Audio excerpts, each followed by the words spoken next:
On the call with you this evening, I should say, as we are approaching the evening hours, and we'll be set for game 2 between the Govs and the Cavaliers in a few moments. Both teams still warming up as we speak, but we're expecting a great second game between these two top teams in the state of South Dakota. If you missed the first game, Jefferson took it by a score of 1-0 thanks to their electric pitcher, Ethan Bigger. And we'll be curious to see in due time who will be their pitcher for this one and if he can match the same fire that we saw from Bigger in the first game. But for the Governors, they're going to be looking to recapture the offensive spark they've had at times this season. They kind of lost it in this game. It's the second time in the last 3 games that they've been shut out. And they're going to be hoping to kind of change that in game number 2. And much like they did against Mitchell on Monday of this week, recapture that fire that they had lost. But right now, still awaiting the game to begin, so we're going to take another 3-minute timeout. When we come back, we will have Pierre Governors baseball against the Jefferson Cavaliers. Back in 3 right here on KCCR.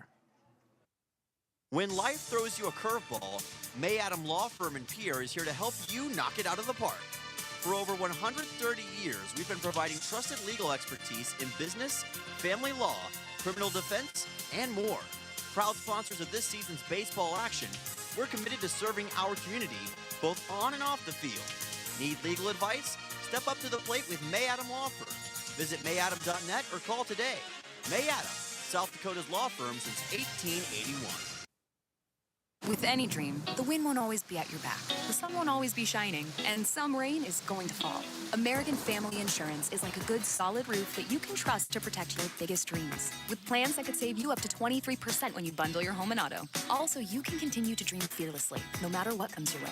American Family Insurance. Visit mfam.com to learn how discounts may apply to you. American Family Mutual Insurance Company assigned its operating company, 6000 American Parkway, Madison, Wisconsin. Contact the Brittany Scheffelbein Agency, LLC, 224-6627. Looking for your next new or used car, truck, or SUV? Then go no further than the comfort of your own home. Shop online at lambmotor.com. On lambmotor.com, you'll find the vehicles Lambs has in stock. You can schedule a test drive or your vehicle's next tune-up, all online. New or used, shop for it all online, anywhere you are. Lamb Motor has the right vehicle for you. Lamb Motor in Oneida and online, lambmotor.com. No one likes to have electrical problems, but when they happen, call Todd's Electric at 223-2518. With over 28 years of experience, Todd's Electric can handle any type of electrical problem, whether it's residential, commercial, or agricultural. Their knowledgeable staff knows and understands the importance of your home, business, or ag facility and are prepared to help. Call Todd's Electric at 223-2518. That's 223-2518. Todd's Electric, serving the Pierre and Fort Pierre areas. The line to power. Financial investments are very important, but so are the investments of time, patience, and encouragement our young athletes receive from their coaches, teachers, and mentors. Your Pierre area Edward Jones Financial Advisors understand this. That's why Edward Jones is a proud sponsor of Governor Athletics on KCCR. Go Govs! For all your investment needs, call or stop by one of our offices to visit with your Pierre area Edward Jones Financial Advisor. Edward Jones, member SIPC. Stolk & Peterson LLP has been your local CPA firm for over 40 years, offering tax preparation, bookkeeping, payroll, and consulting services. If your business, farm, or ranch needs professional, accurate, and reliable services, we are your firm. Our clients are our #1 priority. If you need a higher level of accounting service, give us a call at 605-224-5828. That's Stolk & Peterson LLP, 222 East Missouri Avenue in Pierre. Welcome back here on KCCR and the KCCR Sports YouTube channel. Are you ready for some Pierre Governors baseball action, folks? Because I know I am. We've got a good matchup set between your Pierre Governors and the Jefferson Cavaliers. Lineups are being exchanged near the home plate area between the head coaches Scott Rowie and Carson Askdahl. Umpires getting in position, players getting in position as well. And the big curiosity in this game is whether or not the Pierre Governors can respond in the way they need to in game number 2 to get a win against this Jefferson Cavaliers team, which quite frankly dominated them to some degree in game number 1. That's what the Governors will have to find a way to do in game number 2. but they certainly have the formula to get it done. On the mound for the Governors to start things off in game number 2 is going to be Hudson Stosher. We saw him come in the on the defensive side in the last game, being used as, I believe, if I need to go back and check my notes here, but he was being used in the infield, if I'm not mistaken. Yes, he was the second baseman, and now he's going to be used as the pitcher for the Governors here in this one. And as we've mentioned time and time again, he's been a great pitcher all year long for Pierre, and now has an opportunity to get a start here in game number 2. Usually works as the closer for Pierre, has not allowed a run all season long, and for that matter, he also has, not allowed a hit as far as I can tell. Rather, has allowed 1 hit thus far this season, 2 saves.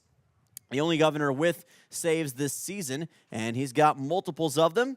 He'll be backed up by Sutton Sonnenschein. He'll be the catcher for the Governors. Charlie Simpson is going to be moving to right field in this game. For the center fielder, it's going to be Trevor Rounds, Rich Leinbach in left field. Dawson gets the shortstop. Parker O'Brien back at third base. Jaron Deal is the second baseman, and Bridger Babcock will be at first base for the Governors. As the Jefferson Cavaliers get ready to start things off, it'll be Noah Graybo who will lead off, the left fielder, followed by Brody Jacobson and Noah Kenzie. So let's get things started between the Governors and the Cavaliers in game number 2, and let's make this one a good one, why don't we? Game number 2, Govs and Cavs, is underway. First pitch by Stosher is right where it needs to be. Count goes to 0-1, and that is the kind of presence that Hudson Stosher will look to provide in this game. The thing is, like I mentioned, he's had spurts, and he's usually come in relief, but hasn't really had his chance to shine in a full game thus far this season, or at least starting a game. Count goes to 0-2 for the Cavaliers, as Graybo is in danger of immediately striking out. So now Stosher, bright lights on him. Everyone counting on him to put the Governors in position to win this game, and he's off to a great start. He catches Graybo looking, and that is out number 1 quickly, 3 pitches into the game. That is the lightning fast start that Hudson Stosher was looking for. That is strikeout number 6 of the season for number 11, and a great way to start. Coming up next is Brody Jacobson, who sends a ground ball to the right side foul. Count goes to 0-1. Jacobson in the first game for the Cavaliers did not manage a hit. Popped one up to the left side. Grounded out once and flew out to right. So he had a gaggle of different shots but never had any hits. Swings and misses at this one. And the count goes to 0-2 just like that. And if this keeps up, Hudson Stosher could be on pace for an immaculate inning. He would need 5 more strikes in a row, rather 6, or no, not 5, 4 more strikes in a row. Sorry, my math is off, and I just jinxed it anyway, so count goes to 1-2. But again, Hudson Stosher playing some great baseball thus far, and his pitching has been on point. And that's what Pierre needs. They need to get off to a dominant start, feel like they're in position to control this game as this one's popped up right side. Racing after it is Babcock, makes the catch, and that will be out number 2. So great work by Bridger Babcock to locate the baseball. Pretty routine pop-up, but as we saw in the last game, sometimes routine plays can go awry, and he made sure to not let that be the case. So Jacobson pops one out, and that will send on Noah Kenzie, the third baseman. And Kenzie, he was a thorn in the side of the Governors in the first game. He scratched off the lone run, and that's a hit by pitch. Stosher caught him on the high part of his back, and the hit by pitch sends Kenzie back onto base. As the Cavaliers are the first team to get a runner on base in this game in a somewhat unorthodox way. As Stosher kind of just let that one go a little high. First time he's really let a pitch get away from him, you could argue, all season to that degree. Doesn't throw a lot of hit by pitches, but lost the grip of that one just a little bit. This one's in the dirt low. That's going to send his man on to second, Kenzie. So Kenzie now in scoring position as the pitch got away from the catcher, Sutton Sunshine. And now Mason Payne in an even more enviable position. Got a runner on second, cleanup man in the order, and one of the most consistent batters that the Cavaliers have at their disposal. And it's going to be a bit of a task for Pierre to try to manage that. Stosur fires one in, and that's going to be ball number 2. So all of a sudden, Hudson Stosur in a bit of a tougher spot than he was just a second ago. Kenzie on second. Watching him like a hawk is Jaron Deal. Here's a drive into right. Flown over to the center fielder, and making the catch easily will be Trevor Rounds. And that will do it for the top half of the first inning. So far, so good for Hudson Stosur and the Pierre defense. They hold Jefferson scoreless. We'll get another look at the Pierre offense for the first time in game number 2 when we come back in 30. You're listening to Pierre Governors Baseball on KCCR. Swing for the fences with a great deal from Capital City Ford Lincoln Toyota in Pierre. Whether you need a powerful truck, a fuel-efficient sedan, or a spacious SUV, they've got the perfect lineup to keep you on the road and in the game. Don't strike out. Stop by today or visit CapitalCityFordToyota.com. Capital City Ford Lincoln Toyota, where the best deals in town are always in play. Welcome back here on KCCR and the KCCR Sports YouTube channel, your home for all things Pierre Governors Baseball. Yours truly, Dylan Simmons on the call. Your scoreboard presented by American Family Insurance and the Brittany Shufflebine Agency. We're on to the bottom half of the first inning. Scoreless thus far between your Pierre Governors and the Jefferson Cavaliers. Cavs came into this game with a record of 7-2 overall following the Game 1 victory over Pierre. And, of course, that 7-2 record is in South Dakota play. If you count overall games, the Cavaliers are 8-10. They've played a lot of teams from out of state, especially at the start of the season. Pierre's mostly played teams in-state outside of the Sioux Falls Invitational Tournament they went to a couple weeks ago. Played a couple of North Dakota teams, but they won their games against the South Dakota teams when it mattered the most. Their 2 losses thus far on the year against South Dakota teams were to Mitchell on Monday and here today in game number 1 against Jefferson. And that's the issue that Pierre is trying to find a way through in this game, get some revenge. But you got to think that after that great start they had to the season, losing 2 of your last 3 at home, certainly not where Pierre wants to be by any means. And that can hurt you to some degree, but it can also motivate you. And maybe that loss putting a bad taste in the Governor's mouth, and now they've got a chance to kind of redeem themselves, so to speak. We'll see if they can do it momentarily. Starting things off will be Porter Hunsley for the Governors, working as the DH in this game. Came in the last game for a little bit as he pokes that one to the right side foul. Was the pitcher of record after he was subbed in for J.J. Buchholz towards the back half of game 1. And now working as the DH and the leadoff hitter in game number 2. Lets that one go by, and that's strike 2. 0-2 count after the foul ball and the strike thrown by Everett Salonen. He is one of the better pitchers, not just for Jefferson, but in the state of South Dakota. As we've said before, this Cavaliers pitching staff loaded, to say the least. And that's strike 3. Porter Hunsley out on 3 pitches, and Everett Salonen, much like Porter Hunsley, getting off, or rather, much like Hudson Stosur, I should say, getting off to a great start early on. 1 away in the bottom of the first. So Hunsley is quickly retired. Struck out looking. That'll send on the number 2 man in the order. That will be Sutton Sonnenschein playing the catcher position in this one. Sonnenschein is a guy who can work in a great many positions. Also works in left field and center field and right field on occasion, really any part of the outfield. Very versatile guy.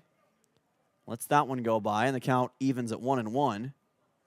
And that's the great thing about a guy like him. You can plug and play him at a lot of different positions, and he'll be successful. That's a great luxury to have for any team. Sonnenschein, of course, a great batter in his own right. He has been one of the more consistent players that Pierre's had at the plate all season long. That pitch is low, and that's going to be ball number 3. So all of a sudden, you've got Everett Salonen in an unenviable position against Sutton Sonnenschein with Charlie Simpson on deck, the right fielder. Dawson Getz, once again, the cleanup man for the Govs. There's a well-delivered fastball by Salonen. Brings the count full at 3-2. Rich Leinbach will be in the order after Simpson, working as the left fielder. Time called. Governors will be back here on Monday against the Huron Tigers, barring, of course, any rain delays or cancellations. Ball's fouled back. Count stays at 3-2. And that kind of turnaround, especially with the pitching staff you have, although it's a good one, you don't have an infinite amount of arms, and it's that kind of juggling act that becomes interesting to watch as that's fouled into the cage. Great at-bat here by Sutton Sonnenschein. This is the kind of patient, efficient batting that the Governors need to see more of. But even with this at-bat extending to what it is, you've got to find a way at some point to cash that in for a hit. Let's see if Sonnenschein can do it. Instead, it's a low pitch for ball 4, so it's not a hit, but it does get Sutton Sonnenschein onto first base, and the Governors get their first base runner of game number 2. They will take it any way they can get it, and I'm sure Sutton will as well. Runner on first for the Governors as Salonen issues the walk. Now Charlie Simpson will make his way to the plate with Dawson Getz on deck. And Getz sends a chopper right side. This could be a double play. There's one, there's two. And that will end the bottom half of the first inning. A 4-6-3 double play for the Jefferson Cavaliers retires this side, and the score remains at 0-0. Could we be in for another pitcher's duel? We'll find that out as time goes on. We'll be back in 30 seconds. You're listening to Pierre Governors Baseball on KCCR. Building a home. It's the biggest investment most of us make in a lifetime. Not to mention, it's a decision that, well, you pretty much live with day and night. The quality of the workmanship stares back at you like a reflection. It also affects the value of your investment. Choosing the right contractor is critical. Kruger Contracting is that contractor. Call 222-2523. Quality workmanship and materials completed on time. Kruger Contracting. In a word, quality. Call 222-2523. Welcome back on KCCR and the KCCR Sports YouTube channel. Dylan Simmons joining you and hoping for a great broadcast here in game number 2 between the Pierre Governors and the Jefferson Cavaliers. And again, I want to apologize for all the technical issues we had in game number 1. Had some things that we thought were correct that were not correct. Just had to sort those out, so I want to apologize for that. Hopefully everything remains smooth in game number 2, and we can deliver you a nice broadcast all the way through, and your broadcaster can stay focused and ready all the way through. But we've got a good one developing so far between the Governors and the Jefferson Cavaliers as Hudson Stosher makes his way back to the mound. Thus far, he's been able to hold the Cavaliers at bay. A very successful first inning, and now he'll look to keep that going as we get further and further along into this one. Carson Hughes will be next up for the Cavaliers. He is the number 4 man, or rather number 5 man in the order. Or is the, yes, 5 man in the order. Sorry about that, folks. Had to double check my list for a second. So it'll be 5, 6, 7 due up for the Cavaliers. Hughes, Boston Bryant, and Kaysen Mediger. So far, so good for Hudson Stosher and company. Here's a drive to center, and Rounds is right there to collect it for out 1. Great play by Trevor Rounds. It's not an especially hard play, but one that you had to make, and I'm sure that that's one that Rounds wanted to make after giving up that E8 that indirectly led to, or rather in a way directly led to the Governors losing that game to the Jefferson Cavaliers. Very similar play. This time Rounds able to get the out, and I'm sure that's some bit of payback, at least in his mind. Boston Bryant now to the plate after Hughes flew out to center. Bryant working as the DH in this one. He's got Kaysen Mediger currently on deck. He'll play second base. Count is 1-0 And that's fouled back. Into the cage it goes. 1-1. Stosur has a very sublime fastball, but he's also got some great breaking ball action that he can resort to when the situation calls for it. And having that wide range of pitches is certainly a great asset to have on any level, especially here in high school baseball. Time called. Top of the second between the Govs and the Cavaliers. If you're just joining us here on KCCR and the KCCR Sports U, it is 7:06 Central Time in the capital city. Stosur fires in a low pitch. Count will be 2-1. Kind of at the knees of Boston Bryant that time. And right now the key for Bryant is just trying to hang in there and goad his opposing pitcher into a mistake, and he may be doing that right now. Count goes to 3-1. So far, the Governor's defensive alignment hasn't been tested too much, but that may be coming depending on this next pitch. And here is that test. Ball popped up into right. Simpson back, and Charlie Simpson makes the easy catch for out 2. Sherlock Holmes would say it's elementary, my dear Watson, and it was a pretty simple play for Simpson, but again, a very crucial out against an always dangerous Jefferson offense. That will send on Kason Mediger, so he will get his chance to possibly put himself on the board. Porter Hunsley, right field. Charlie's a designated hitter. As that one is sent towards center field.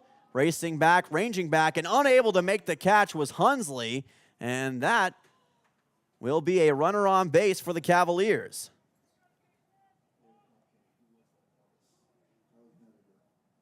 So Mediger moves on to first base on an E9, and that'll send on a new hitter, Caleb Goodard. Or is that Easton Riley? My apologies. Actually, it's Easton Riley next up. Runner on first for the Cavaliers. Stosur throws back, and Babcock unable to take care of the base runner that time. Jaron Deal at second base for the Governors in this game. He's been a guy who's been solid all season long for Pierre as well. Another one of those key pieces, as that will send the count to 0-1. I'll reset the count for you real quick on the YouTube stream. 0-1 with 2 outs. Here's a chopper left side, picked up by Getz off the ground, throws on to first, and a 6-3 put out to end the top half of the second inning. That'll send us on to the bottom half of the second with the score still 0-0. Governors taking care of business so far, but we'll see if the offense can follow suit. We'll be right back in 30 right here on KCCR and the KCCR Sports YouTube channel. Becky Potsaba and State Farm Insurance are here to help you with your insurance and banking needs. State Farm's not just insurance. It's banking, investments, IRAs, loans, and a whole lot more. We offer guidance in a personal and caring way that helps you manage the risks of everyday life, recover from the unexpected, and find ways to control costs so you can realize your dreams. We know how life is, and we're here for you. Stop in to see Becky at 1315 East Wells Avenue in Pierre, or call Becky at 224-4173. Welcome back to Pierre Governors Baseball on KCCR and the KCCR Sports YouTube channel. Do have a correction I want to make here early on. We said that we had Charlie Simpson in right field earlier on. He is not in right field. It's actually Porter Hunsley. There must have been a switcheroo of some sort that we missed earlier on because originally on the lineup card that we got, it said that Hunsley was going to be the designated hitter and Simpson was going to be in right field, but that is not indeed the case. So Simpson is the DH, and Porter Hunsley's in right field. So we've got that all cleared up, and now we should be in proper order. Apologies for any of the mix-ups we've had on that end today. Bottom half of the second between the Governors and the Cavaliers. And again, the Pierre offense is trying to get their first run of these of today, of this doubleheader. They got their first hit in the bottom half of the 7th inning against Ethan Bigger and the incredible Jefferson defense from the first game. And now they're trying to see if they can do that in game number 2 to greater effect.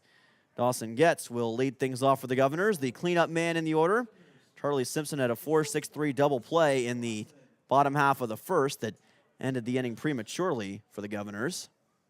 And now we'll see if Getz can spark something for the Governors here in inning number 2. Getz fouls this one back. Count will go to 0-1. On deck is Ridge Lineback.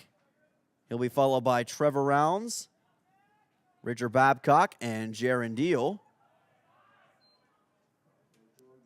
And then Parker O'Brien in the 9-hole, working as the third baseman in this game, as he often does for the Governors.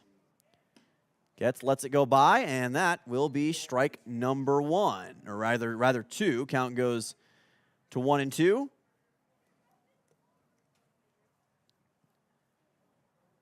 Pitch on the way to Getz. Check swing, and he didn't quite go around, thankfully. Moves the count to 2-2. That was wisely done by Dawson Getz. Just didn't want to overplay that, and he was able to hold his bat in check for a moment. And another low pitch. Count goes to 3-2. So Dawson Getz patient, persistent, and perseverant. And he's got a chance to have it pay off with a leadoff hit of some kind. Chopper left side. Picked up by the third baseman, thrown on to first easily for out number 1. Bit of a low throw, but cleaned up well enough by the Cavaliers. 5-3 putout retires Dawson Getz. One away here in the bottom half of the 2nd inning, and that will send on Ridge Lineback. Lineback saw action, of course, in the first game as well, but much like a lot of his teammates, he was unsuccessful in really getting anything going. Entered today with a .290 batting average. 4 RBIs, 3 runs. Has started in every game this season. 9 total hits to tie him for the team lead entering today's action. Fouls that one back. And the count is going to be 1-1. And it's, again, those baseballs that you just don't want to over pursue in that situation. That's one that I think that he probably could have let go, gotten a ball out of it. Count goes to 1-2.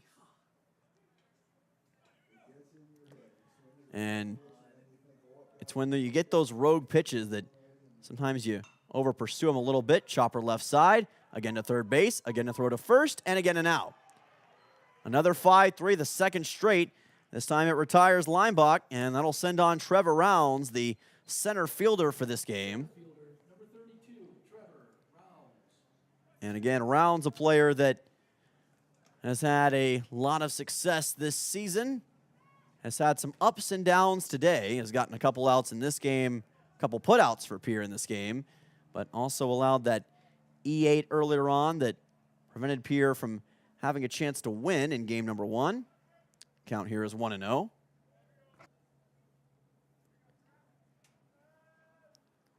Rounds getting a nice bundle of cheers from the fans here at Hyde Stadium.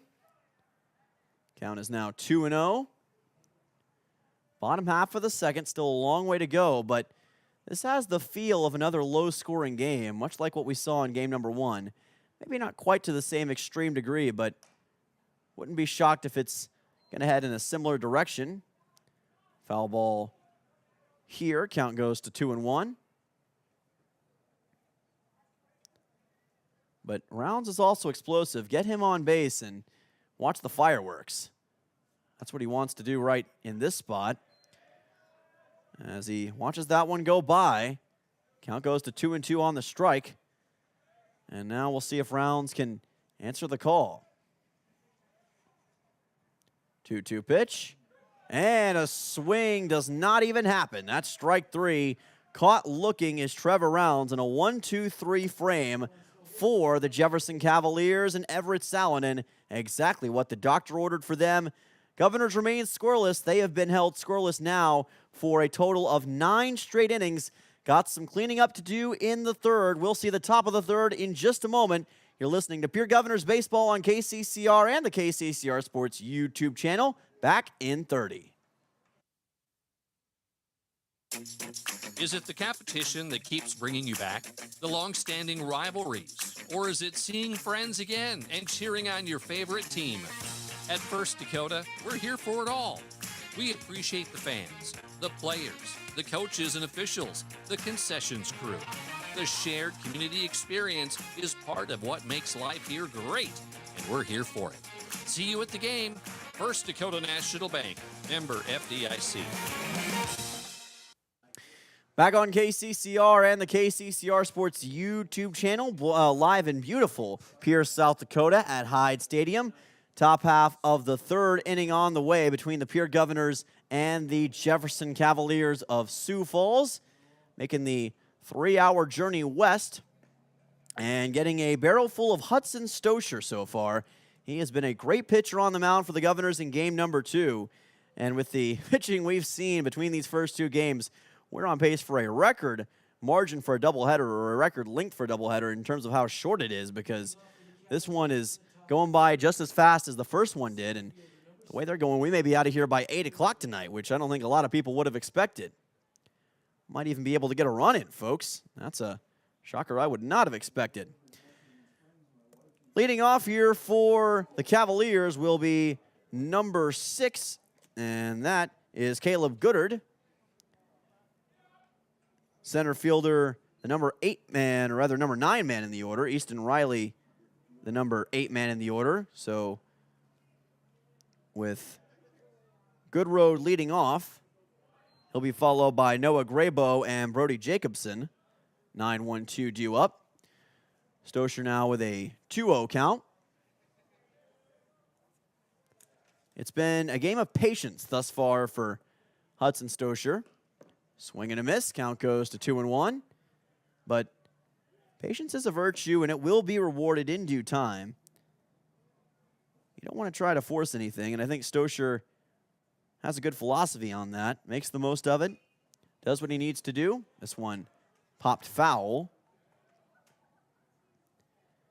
And he is right now focused on getting his team, who was at one point the number 1 team in South Dakota, and by technicality still is at the moment, but if they lose this game, that title will no longer be the case.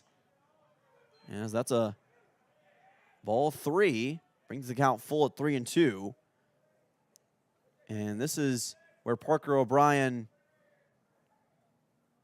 or check it, where Goodroad may have a chance to do something, but he's not going to. He gets struck out looking. Now that is the kind of performance that the Governors want to see from Hudson Stosher. That will be out number 1 here in the top half of the third. And the Governors have 1 away here in this frame. Noah Graybo now takes over. Leading man in the order for the Cavaliers. That pitch a little bit low. Count goes to 1-0. Graybo, the left fielder for the Cavaliers. I haven't seen a lot of baseballs go to the left side for the Governors thus far in this game. Graybo swings and misses. He struck out looking his first time up against Hudson Stosher, and he may be on the verge of a similar result right here with 1 away. Actually, the count is 1-1. My apologies. Must have called the ball on one that was, I thought was a strike anyway. Count goes to 2-1. As that one a little bit outside by Stosher.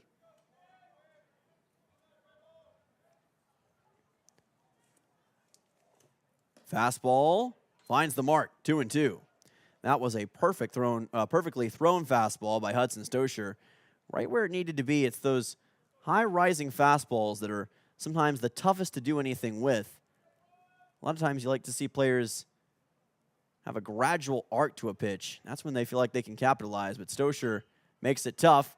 Here's one sent to center. Rounds racing after it. He can't get it. It lands right in front of him, and it's going to be a single for the Cavaliers.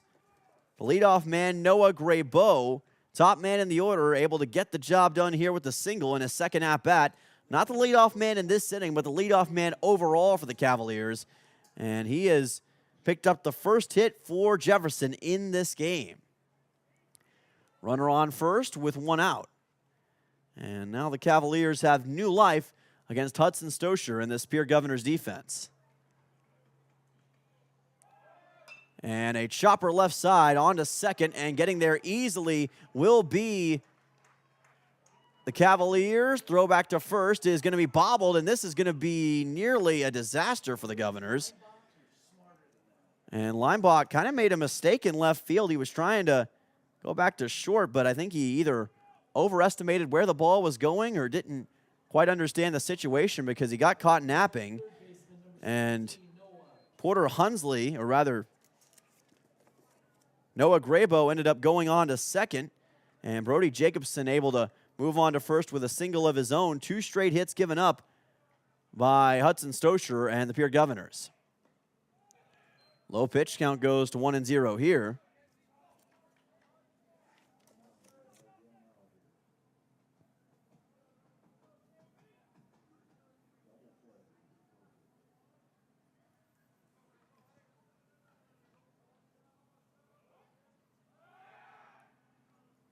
Stosher looked back to second momentarily.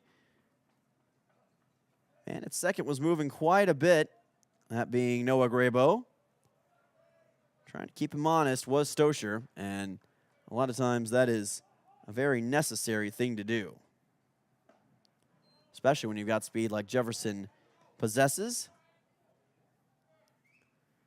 Grabo playing left field today, as I mentioned previously. Noah Kinsey will be up soon, the third baseman for the Cavaliers. We'll keep an eye on how all of that develops. Stosher's pitch, a fastball is low, off the plate, and just collected by Sonnenschein. Good job to not let it get behind him, because that would have been an outright disaster, because then you've got both base runners moving into scoring position, and that is a recipe for the Governors to fall behind in this top half of the third. So good work by Sonnenschein to keep it in front of him. I've said it before on other baseball broadcasts, but the catcher in that situation almost has to act more like a goalie in a soccer game. Count goes to 3-1 as the pitch is high from Stosher. And Sonnenschein had great awareness of where the baseball was. The reaction time you have in the sport of baseball, in my opinion, it's as big of a factor as in this sport compared to any other sport. This ball's popped up, could be playable in foul ground. Sonnenschein wants it, he's got it. And a big out number 2 for the Pierre Governors as Sonnenschein able to locate the baseball. And again, good communication. We've seen Pierre struggle with that at times today.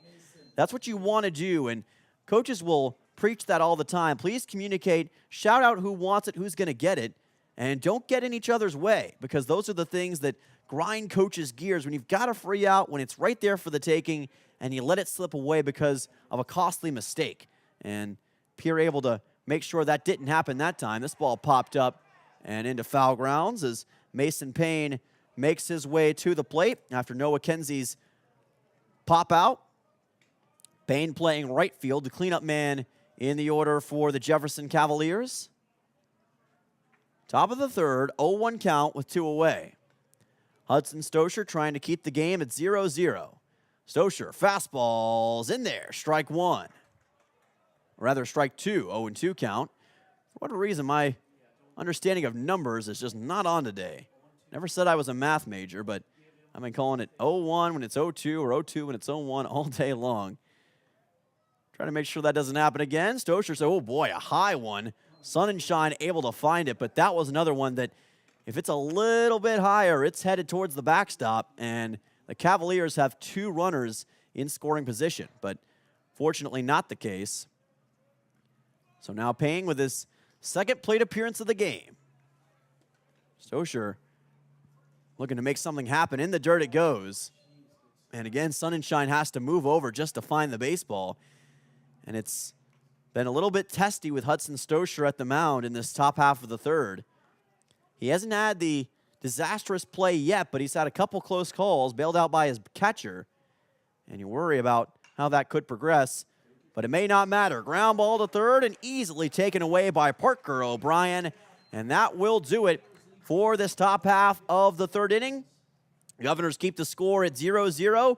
They'll have a chance in the bottom half of the third to take their first lead of this doubleheader, but the offense will have to get something going. We'll see if they can in 30 seconds. You're listening to Pierre Governors Baseball on KCCR.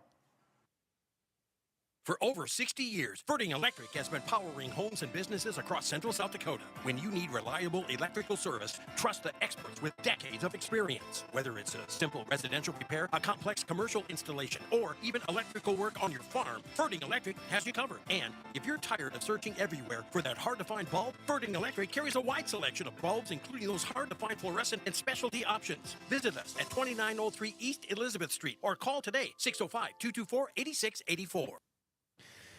Welcome back to Pierre Governors Baseball on KCCR. Dylan Simmons with you live in the beautiful capital city of Pierre, South Dakota.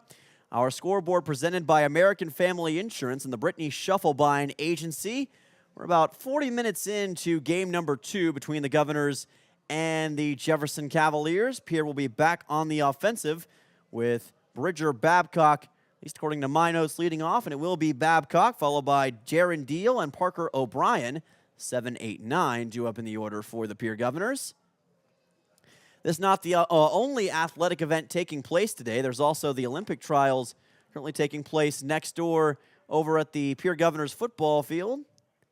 And that's been a tremendous success today. Quite a few people over there. It was hard to get parking into the ballpark today because the parking was all taken up by people from across the state of South Dakota attending that awesome Olympic trials event.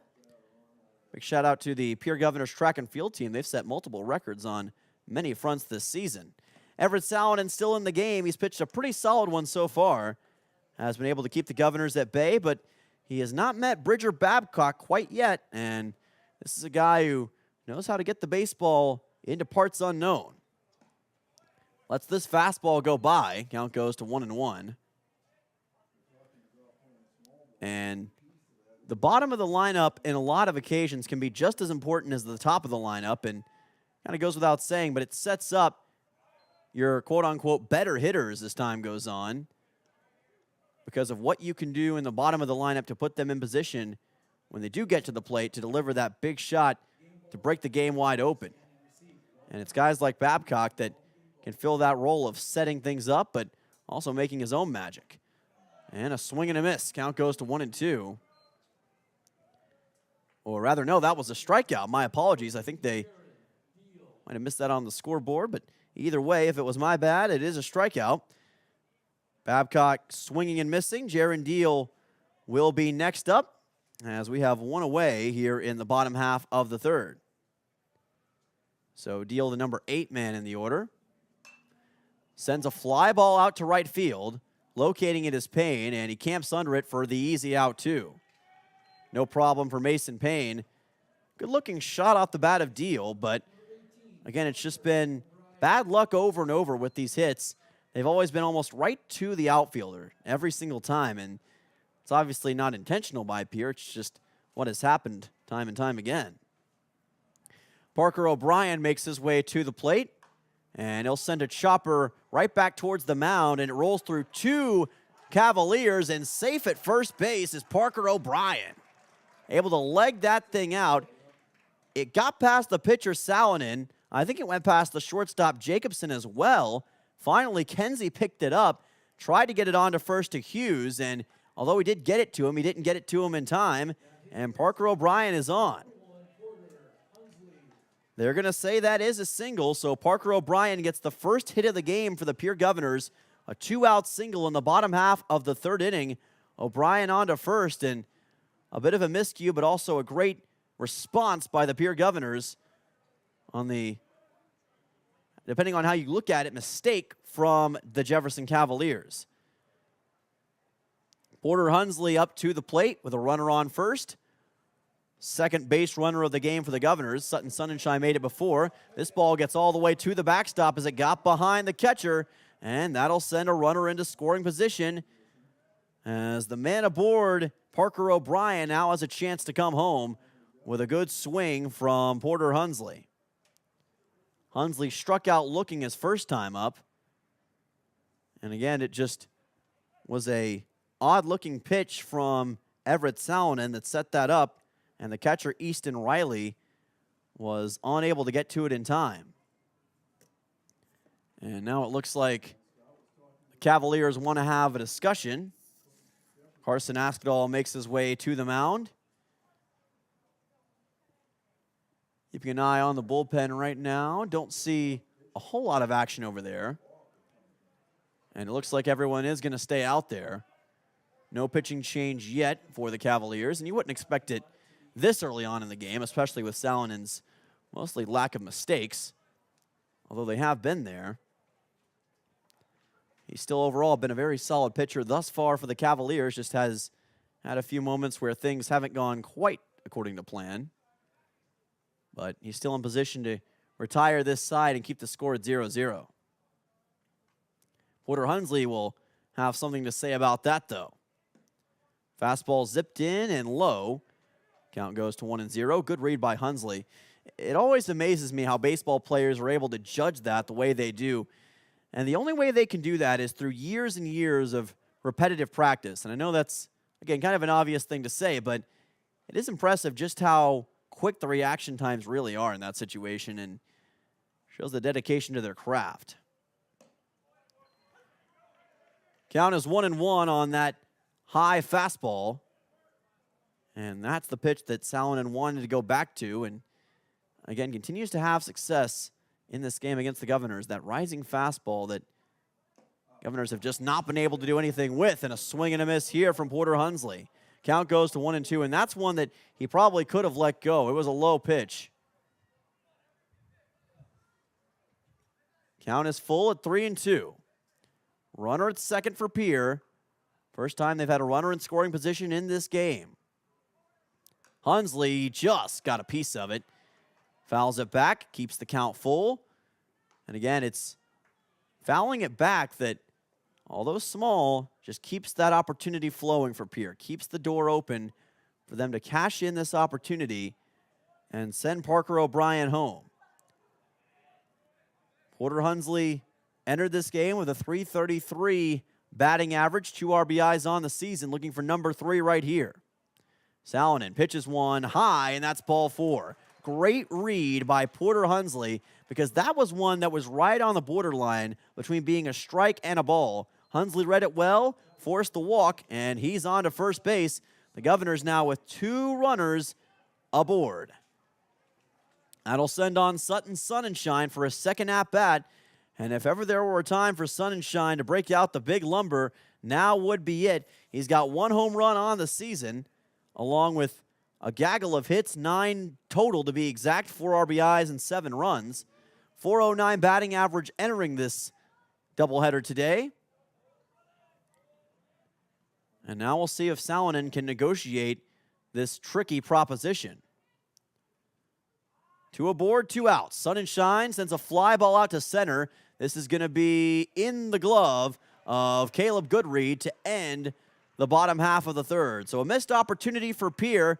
Couple runners aboard, but unable to cash in with a run. The score remains 0-0 here in the capital city. We'll be back for the top of the 4th and the return of the Jefferson offense. When we return, you're listening to Pierre Governors Baseball on KCCR. Venture Communications has deep roots in rural South Dakota. Venture now proudly provides fiber to the home with 100% of our customers, enabling them to enjoy super fast and reliable internet connections. We'd like the opportunity to keep you in touch with the people and resources that matter most. 100% fiber and 100% committed to rural South Dakota.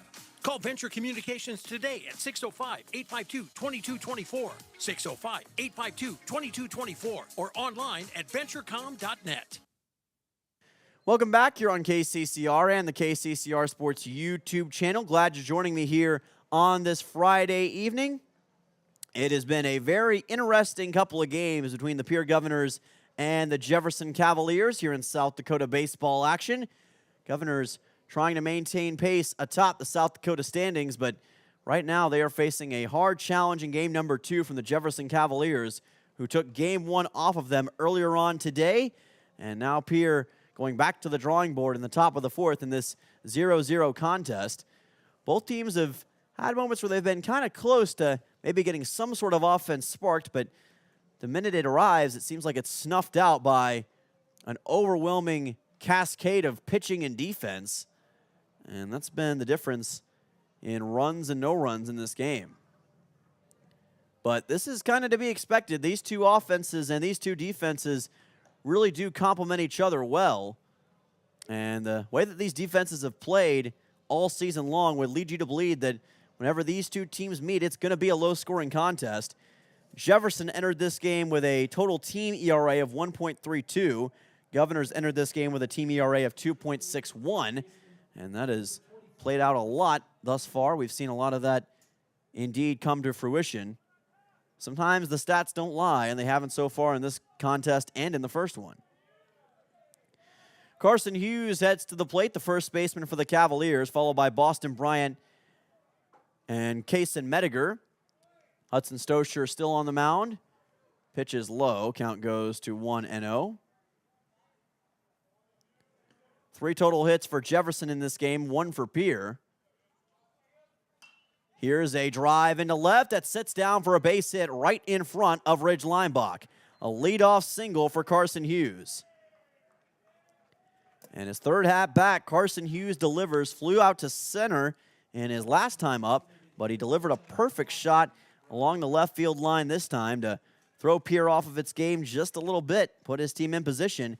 He also had a single to end game number 1, and he picks up where he left off on that from that vantage point and now has a chance at first base for the Cavaliers. At the plate now is Boston Bryant, the DH. He flew out to center his first time up. Count is 1-0 as the pitch was low from Stosher. And now you wonder if Stosher, who really hasn't pitched this much all year in a game, is maybe getting closer and closer to hitting that wall. Only time will tell, and he knows that better than anybody. This ball popped up. Could be playable. Sonnenschein wants it. He's ranging back for it, and he's got it. That is the second time that Sutton Sonnenschein has gotten an out on a pop fly. Able to pick that one up pretty easily. That is out number 1 here in the top half of the 4th inning. And a big one with a runner on first and Carson Hughes. So Bryant retired by Sonnenschein. It sends on Kaysen Mediger, the second baseman. He'll be followed by Easton Riley and Caleb Goodread. Runner on first is Hughes after that leadoff single in the top half of the 4th. Fastball, ground ball up the middle, picked up by Getz, bobbled it for a second, chance for a double play, and the Governors got it. 6-4-3 double play to retire this side. How about that from Dawson Getz? He bobbled the baseball initially, but still had the wherewithal to get it to Deal, and then Deal able to get it to first base to clean that one up. A 6-4-3 that sends us to the bottom half of the 4th here on KCCR and the KCCR Sports YouTube channel. We'll be right back. Don't go anywhere. At Shane's Pharmacy, your health care is important, and Shane wants to be the pharmacist to take care of you. Shane's Pharmacy will make sure your prescriptions are filled in a timely manner, they will answer your questions, and they will even deliver to your home or office. Call 223-9200. Shane's Pharmacy, the pharmacy you know and trust. The number again is 223-9200. Shane's Pharmacy in Fort Pierre, proud to support high school athletics.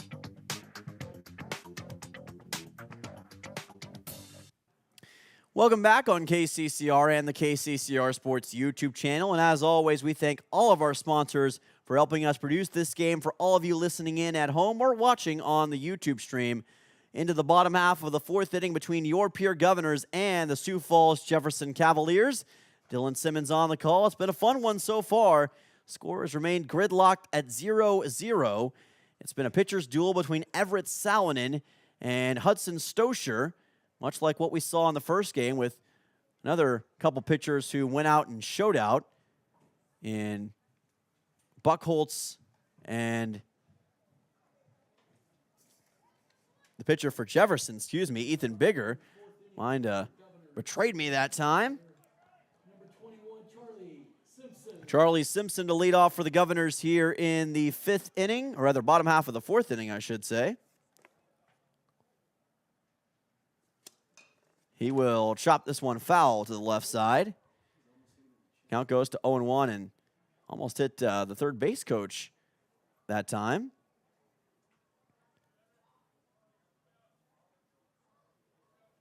Good elusiveness to get out of the way by the third base coach.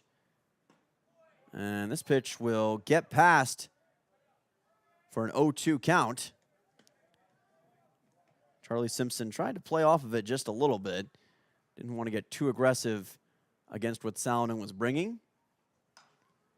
And he chops this one foul as well, keeping the count at 0-2.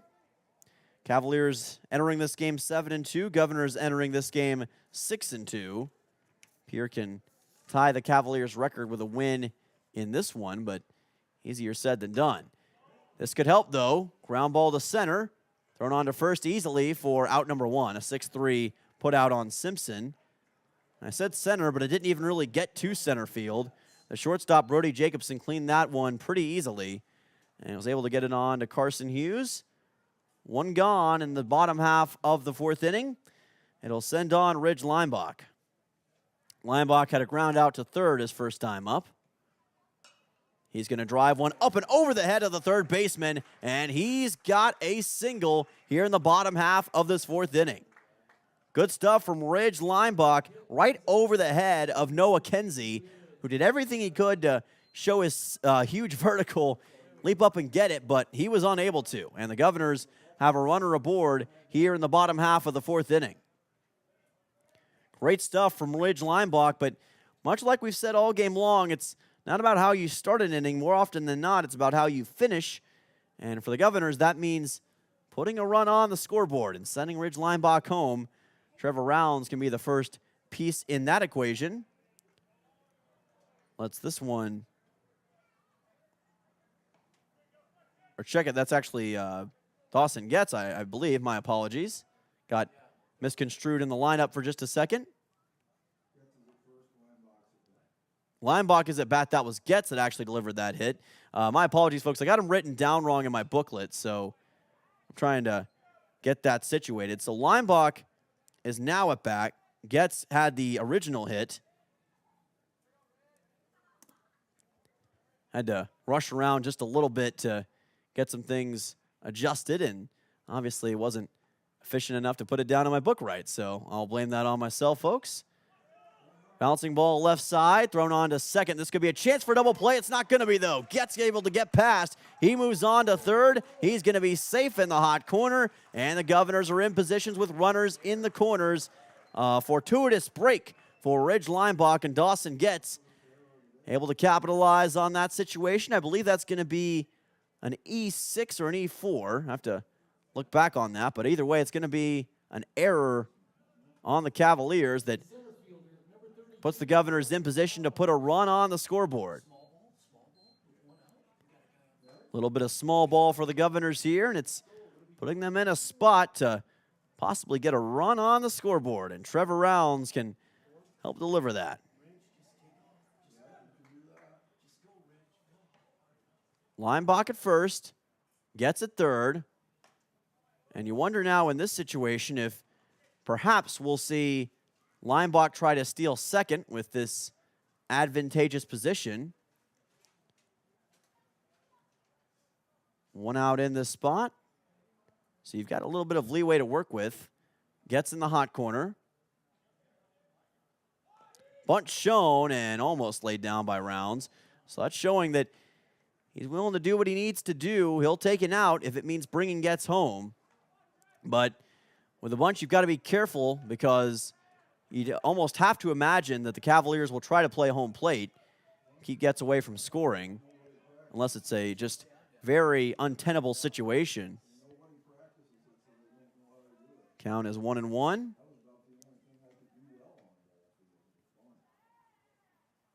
Pitch is low, and that's another component to this situation, is that Salonen cannot be pitching the ball too low or too high, because any pitch that gets by the catcher Riley will easily send in Getz.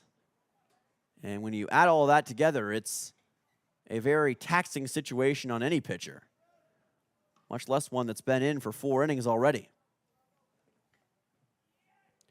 2-1 count. Here's the ball popped up and fouled by Trevor Rounds. Count goes to 2-2. Best speed on the Governors and maybe on the field today. Trevor Rounds has the speed to turn what could be a single into a double and a double into a triple. That could be big right here. Chopper right side. Here's a chance for a double play, and that is going to keep the Governors away from the run. The worst case scenario plays out as Rounds grounds into a double play, and a chance for the Governors to get on the scoreboard goes away. The score remains 0-0, and that is a backbreaker for Pierre in the bottom half of the fourth. They'll have a shot at redemption in the fifth, but first, the Cavaliers offense makes their way on the field. We'll take a 30-second timeout and be right back. You're listening to Pierre Governors Baseball on KCCR.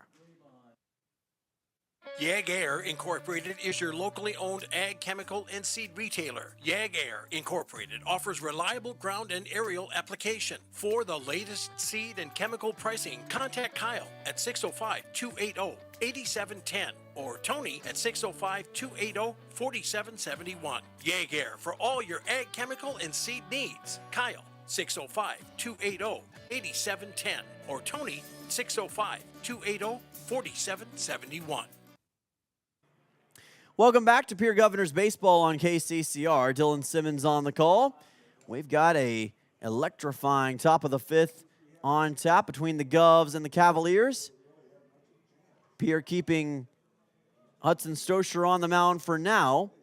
You wondered if he was maybe starting to hit the wall just a little bit towards the back half of the fourth inning, or back half of the top of the fourth inning. But he is staying out there for now, and obviously Scott Rowie and this team putting a lot of faith in him to keep his team in position to possibly get this victory for the Governors and, most importantly, keep them at a 0-0 contest. But you wonder when that limit will be reached, if it'll be reached in this 7-inning contest. Stosher's first pitch is in there for a strike. Count goes to 0-1. It is Easton Riley who is at the plate for the Cavaliers. 8-9-1 due up in the order.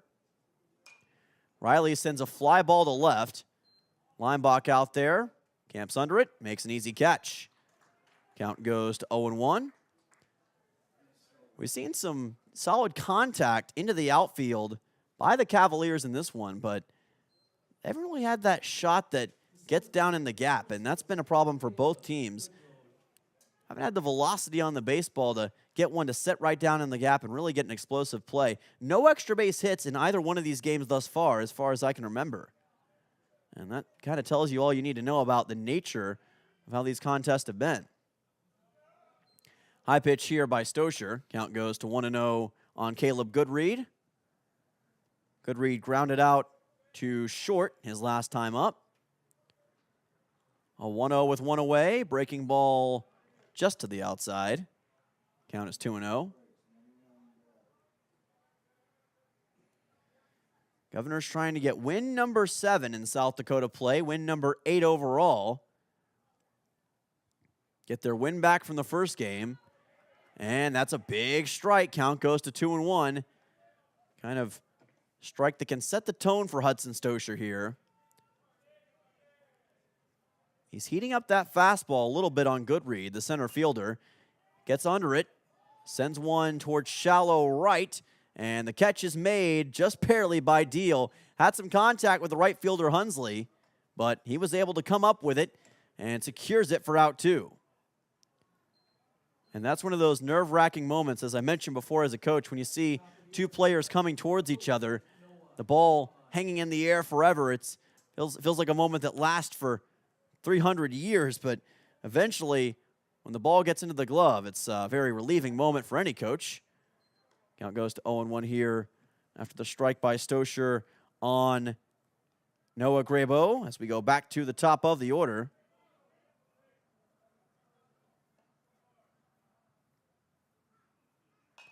He's going to drive one right side, and it is fouled. Had a solid look to it for Grabo, but the count goes to 0-2. Grabo, the leadoff man in this game, has he was in game number 1 for the Cavaliers. Usually plays in the outfield. A .280 average entering the doubleheader. 3 RBIs and 2 runs on the season. 6 total hits. And he makes contact with this one, but fouls it back as well. Keeps the count at 0-2. Probably could have let that one go. It seemed a little high, but Graybo went for it. But again, we're not the ones actually playing on the field, witnessing the baseball coming right at us. So it's a lot tougher for us to say. That is a high fastball from Stosher. This time Graybo holds back. Count goes to 1-2. 4 hits for the Cavaliers in this game, 2 for Pierre. 1 error committed by Jefferson. Pitch by Stosher, just missed the top of the zone. Count goes to 2-2 for number 11. Noah Graybo struck out looking, but got a single in his second at-bat. And that pitch is in the dirt for ball 3. So all of a sudden, Noah Graybo patiently has navigated this at-bat to a full count. And again, he's putting himself and his team right where they need to be to put somebody on base, although it's going to be an uphill climb with the 2 outs already secured in this top of the 5th. Can Stosher put the finishing touch on it? He cannot. High pitch, ball 4, and that sends Noah Graybo on to first with a walk. So the 2-out walk for Graybo, and now the Cavaliers once more have a runner on first base. And when you got Brody Jacobson coming up next, that always instills a little bit of confidence. Graybo with the most runs scored on the team entering today, 6 total. He's the only player on the team with a triple, and he's got 2 of them already this year. That one goes all the way near the road, right in front of the Capitol building. Gotta remember the name of that road. I believe that's East Capitol. Don't quote me on that. And they confirmed for me that it was. My friends here in the press box. Still trying to learn the names of some of the roads here in the capital city, as I've only been here for 4 months. But as time goes on, I'll remember more and more of them, and we can have some fun conversations about it. That one's going to be fouled back and out of play. Sunshine looking up at it. Getting darker here in the capital city. Sun will officially set at 8:37 Central Time, so got about another 40-so minutes before the sun fully sets. And we may still have some daylight out when this one comes to an end. Who knows? Fly ball out to right center field. Racing after it is Porter Hunsley, and he makes the catch. And that is a crucial out number 3 for the Governors. And once again, they hold the Cavaliers at bay. A sensational first start of the season for Hudson Stosher. We'll see if he can keep it going. When we come back, it'll be time for the Pierre Governors offense. We'll see if they can finally get their first run of the day in this doubleheader. Back in 30 right here on KCCR. You just got a quote from a company and are now being billed for not choosing them. Many contracts have what's referred to as a contingency agreement. These typically state that if you don't go with them, you, after insurance has approved the repair work, will be charged a percentage of the job they quoted. Ask up front if they charge to provide an estimate. Never sign anything that you haven't fully read or understand. If you have any questions, reach out to the South Dakota Office of Attorney General's Consumer Protection Division at 800-300-1986. Welcome back to Pierre Governors Baseball on KCCR. Dylan Simmons on the call. The first game of a few games that I'll be doing this year for Pierre Governors Baseball. And by the way, also the Legion team coming up in the summer. Can't wait for that season as well. But right now, we got to get down to brass tacks as your Governors try to find a way to get a win over the Jefferson Cavaliers at home here at beautiful Hyde Stadium on this Friday afternoon. And as we've mentioned before, the Governors will have a quick turnaround going into Monday, where they will take on the Huron Tigers right back here at Hyde Stadium for a doubleheader. That will start also at 5 o'clock. You can find that game live on KCCR and the KCCR Sports YouTube channel. All that assuming, though, that the rain that is forecasted for that day is able to hold off. We'll see if the forecast changes between now and then. Tune into the KCCR Morning Show to get the details on all that. I'll give it to you from 6 to 10 a.m. Governors will lead off in this top half, rather bottom half of the 5th inning, as that pitch is high. Count goes to 1-0. Man at the plate is Bridger Babcock, and he is certainly ready to make an impact against Everett Salonen, who struck him out swinging his first time up. Count goes to 1-1. It's been a bit of a quiet day for Babcock, but he's one of those guys that it always feels like there's something waiting with him. 1-2. And what I mean by that is it always feels like he's right on the verge of delivering that big shot that can really put his team in position. We know he's got power. We know he's got the ability. It's all a matter of putting the pieces together and making it all work here. Low pitch at the feet of Babcock, almost in the dirt. Count goes to 2-2. Nice job by Easton Riley to collect that one. Been some great play, catcher play on both sides in this doubleheader today. That pitch is high for ball number 3. So now with a full count coming up, a potential game-changing moment for Bridger Babcock and the Pierre Governors. Can Babcock make Everett Salonen play? Fouls this one back. I should say make him pay. That's a start to it. Extend the at-bat. Keep Salonen second guessing. Governors entered today's game with a .228 batting average, 30 RBIs and 46 runs scored on the season, a .634 OPS, I should say, not OBS. This isn't Microsoft. And that's a low pitch for ball 4. Almost looked like it may have even got him. Either way, he's on to first, and the Governors have a runner on base. Jaron Deal, the next man up. And he wants to prove, sorry for the horrible pun upcoming, that he is the real deal here against these Jefferson Cavaliers. Runner on first is Bridger Babcock. Deal flew out to right his first time up.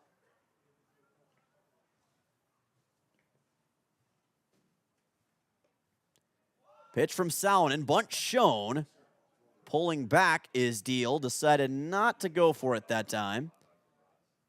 But the Governors have shown that they're not afraid to resort to the bunt in this game. They've proven that time and time again. And when used correctly and efficiently, it can be a great means to put your team in position. Governors have proven that all season long. There is the bunt. Laid down, a slip, a throw to first. In there in time, almost exactly the way Pierre wanted it to work out. Not quite, as Deal is indeed put out, but it did its job, and Babcock advances on to second, and the Governors now have a runner in scoring position. One away in the bottom half of the 5th. The bunt does its job, and now with Deal out, that'll send on Parker O'Brien. Noah Kenzie there that time to clean that up. So Parker O'Brien, the 9-hole hitter, has one of the 2 hits that Pierre has managed today. A single that he had in his first at-bat. Lets this go by for ball 1. And my friends nearby were mentioning it, but a pass ball at this point would be huge for Pierre because hypothetically that would send on Bridger Babcock to third in the hot corner. But as we've also said, there's just been such great catcher play on both sides. And there is a pass ball. We called it. And on to third is Bridger Babcock. He's in the hot corner, and the Governors are now knocking on the door of the first run of game number 2. So as I was about to say, we haven't seen really any pass balls on either side, but just when you need it, the announcer's jinx kicks in, and it puts Bridger Babcock in the hot corner. And now we'll see if Parker O'Brien can possibly send Bridger Babcock home, or if there's another pass ball in this situation, that would also do the trick. I think the Governors will take it any way they can get it.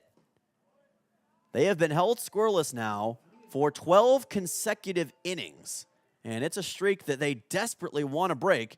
Well, now's the time to do it. In a scoreless game, game number 2, a game that you really need to win to stay close to the top of the South Dakota standings, this is the time. Fastball right in there. Count goes to 3-1. That was a huge strike for Salonen, because you do not want to walk Parker O'Brien in this situation and set up this top of the order, which has been getting better and better throughout the course of this game. Here's a fly ball out to center.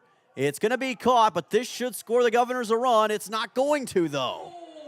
How in the world did Goodread get that back to home plate? What a cannon of an arm he just displayed. I thought for sure that the Governors were going to be able to score Babcock that time, but he couldn't outrun the arm of Caleb Goodread, and that is a massive second out. All of a sudden, the Governors, who seemingly had a sure run in the books, watch it slip away as Porter Hunsley heads to the plate.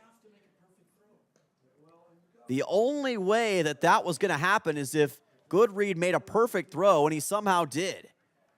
That is a unlucky of unlucky breaks for the Governors. 1-0 count becomes a 1-1 count on the strike issued by Everett Salonen. Governors have scored 46 total runs this season, 30 RBIs, 56 total hits. But they've been hard to come by in this game and in game number 1. Swing and a miss. Count goes to 1-2, and all of a sudden, you've got a really uncomfortable position for Porter Hunsley, the right fielder, and the Governors. 1-2 pitch. If you're going to get a run, this may be your best chance. If you're Pierre, here's a ground ball up the middle that's going to score. Babcock comes home, and the Governors finally crack the scoreboard here against the Jefferson Cavaliers. A 2-out RBI single for Porter Hunsley breaks the streak, and the Governors are on top here at home 1-0 over the Jefferson Cavaliers. You wondered if the Pierre Governors were finally going to be able to break through, and they finally found a way to do it, and it's Porter Hunsley, who's now reached base on 2 of his 3 trips in this game, the leadoff man in the order, that gets the job done. So Babcock scores the run, Hunsley with the RBI single, and the Governors now with a 1-0 lead with 2 outs against the Cavs. Now we'll see if they can add to it. Going on to second is Hunsley, and he steals second base. Jacobson was there, bobbled the ball a little bit, but I don't think it would have mattered as Pierre was ready for it. That was actually Mediger, my apologies, who was covering that one up. But bobble or not, I think that the speed of Porter Hunsley just set the tone on that stolen base.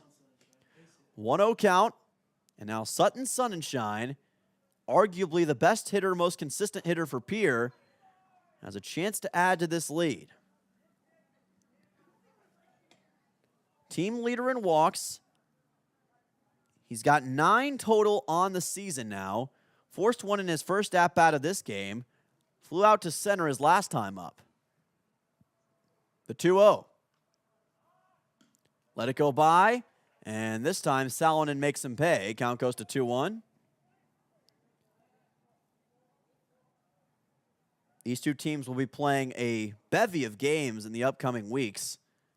The Jefferson Cavaliers will have to play 17 games in 20 days, and that includes all games in doubleheaders, as time is called. Governors have a similar situation. They'll have 4 doubleheaders in 8 days starting today. It's going to be a busy time for high school baseball in South Dakota over the next few weeks. But it's that time of the season, the proverbial final march before we head into the playoffs. Every team jockeying for position and every game mattering that much more. Count goes to 3-1. And now Salonen, with not quite the same accuracy that he had earlier on, maybe not the same zip on the ball. You wonder if he's starting to feel it just a little bit. And that is going to be ball 4. On to first is Sonnenschein. It may have even made some contact almost. Either way, Sonnenschein is on to first.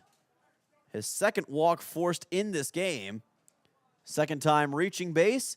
And now the Governors have a runner on first and second with 2 outs.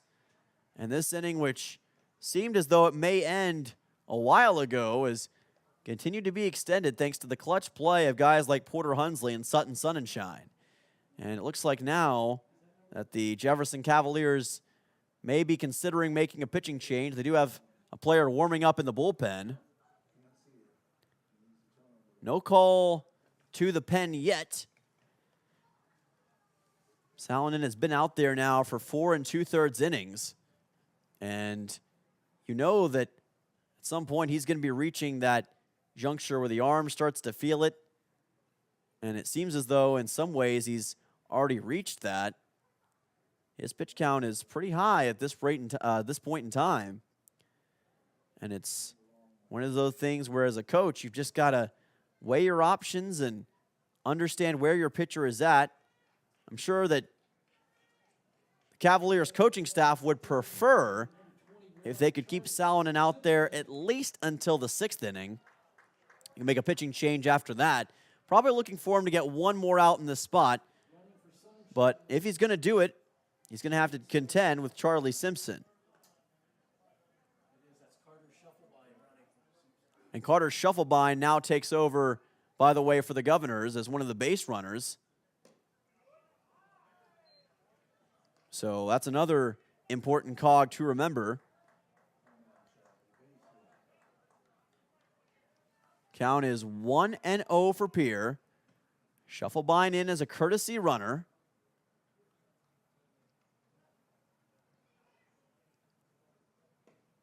And that pitch is low.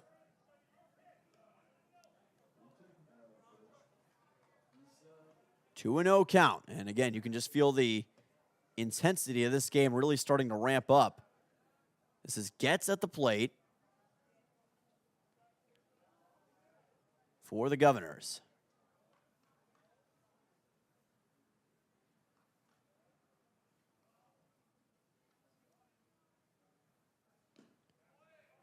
And that's in there for a strike. Check it, not Getz. Simpson, my apologies. I think I said Getz accidentally. 2-1 count. Runners at first and second. Simpson thus far has grounded out to short and grounded out to a double play. And that's a strike. Count goes to 2-2. Simpson has been pretty laid back in this at-bat, and in some ways it's cost him. Salonen starting to fire it in a little bit more, maybe get some of that zip back that he had earlier. Pitches are becoming more stable. And a swing and a miss by Simpson, and that will do it for the bottom half of the 5th inning. But the Governors do get a run across. They put a run on the scoreboard, and it's all courtesy of a Porter Hunsley RBI single. We'll see if Pierre can take it home starting in the top half of the 6th inning. You're listening to Pierre Governors Baseball on KCCR. Back in 30. Beck Motor Company is proud to sponsor the Pierre Governors baseball team this season. Just like the Governors, we believe in hard work, dedication, and striving for excellence every day. As these young athletes give it their all on the field, Beck Motor Company is here to deliver top-quality Chevy and Cadillac vehicles and unbeatable service. We're committed to supporting our community, and there's no better way to show that than backing our hometown team. Visit Beck Motor Company today and find the perfect vehicle to fit your lifestyle. www.beck-motors.com, 605-224-5912. Go Govs! Welcome back here to Pierre Governors Baseball on KCCR. Dylan Simmons on the call. Governors and the Cavaliers in a 1-0 slugfest, but Pierre right now getting the better of Jefferson thanks to a Porter Hunsley RBI single against Everett Salonen in the bottom half of the 5th inning. We're on to the top of the 6th, and this is getting to be a really fun game for the Govs, especially if they're able to pull this one out. But they're going to have to contend with the remainder of this Jefferson Cavalier squad as they look to find a way back. Kind of like what we saw in the first game between the Govs and the Cavaliers. It was also a 1-0 game, but Jefferson able to take the win behind their superstar pitcher, Ethan Bigger. 7 combined hits in this game, 4 for Jefferson, 3 for Pierre. Pitch coming up here from Hudson Socher, who's still on the mound. Leadoff man is Noah Kenzie. Kenzie with his 3rd at-bat of the game coming up, followed by Mason Payne and Carson Hughes. It'll be a 3-4-5 lineup to get things rolling in the top of the 6th. This is fouled off the end of the bat of Kenzie. Count goes to 1-1. Stay tuned for the post-game show. After this game comes to a close, we'll recap all the action from Game 2 and get you set for your weekend. Looking like it's going to be a good one here in the capital city. Sunny conditions expected for tomorrow. Could see a lot of wind, though, especially in the later hours of the day. Ball 2 delivered here by Hudson Stosher. Count goes to 2-1.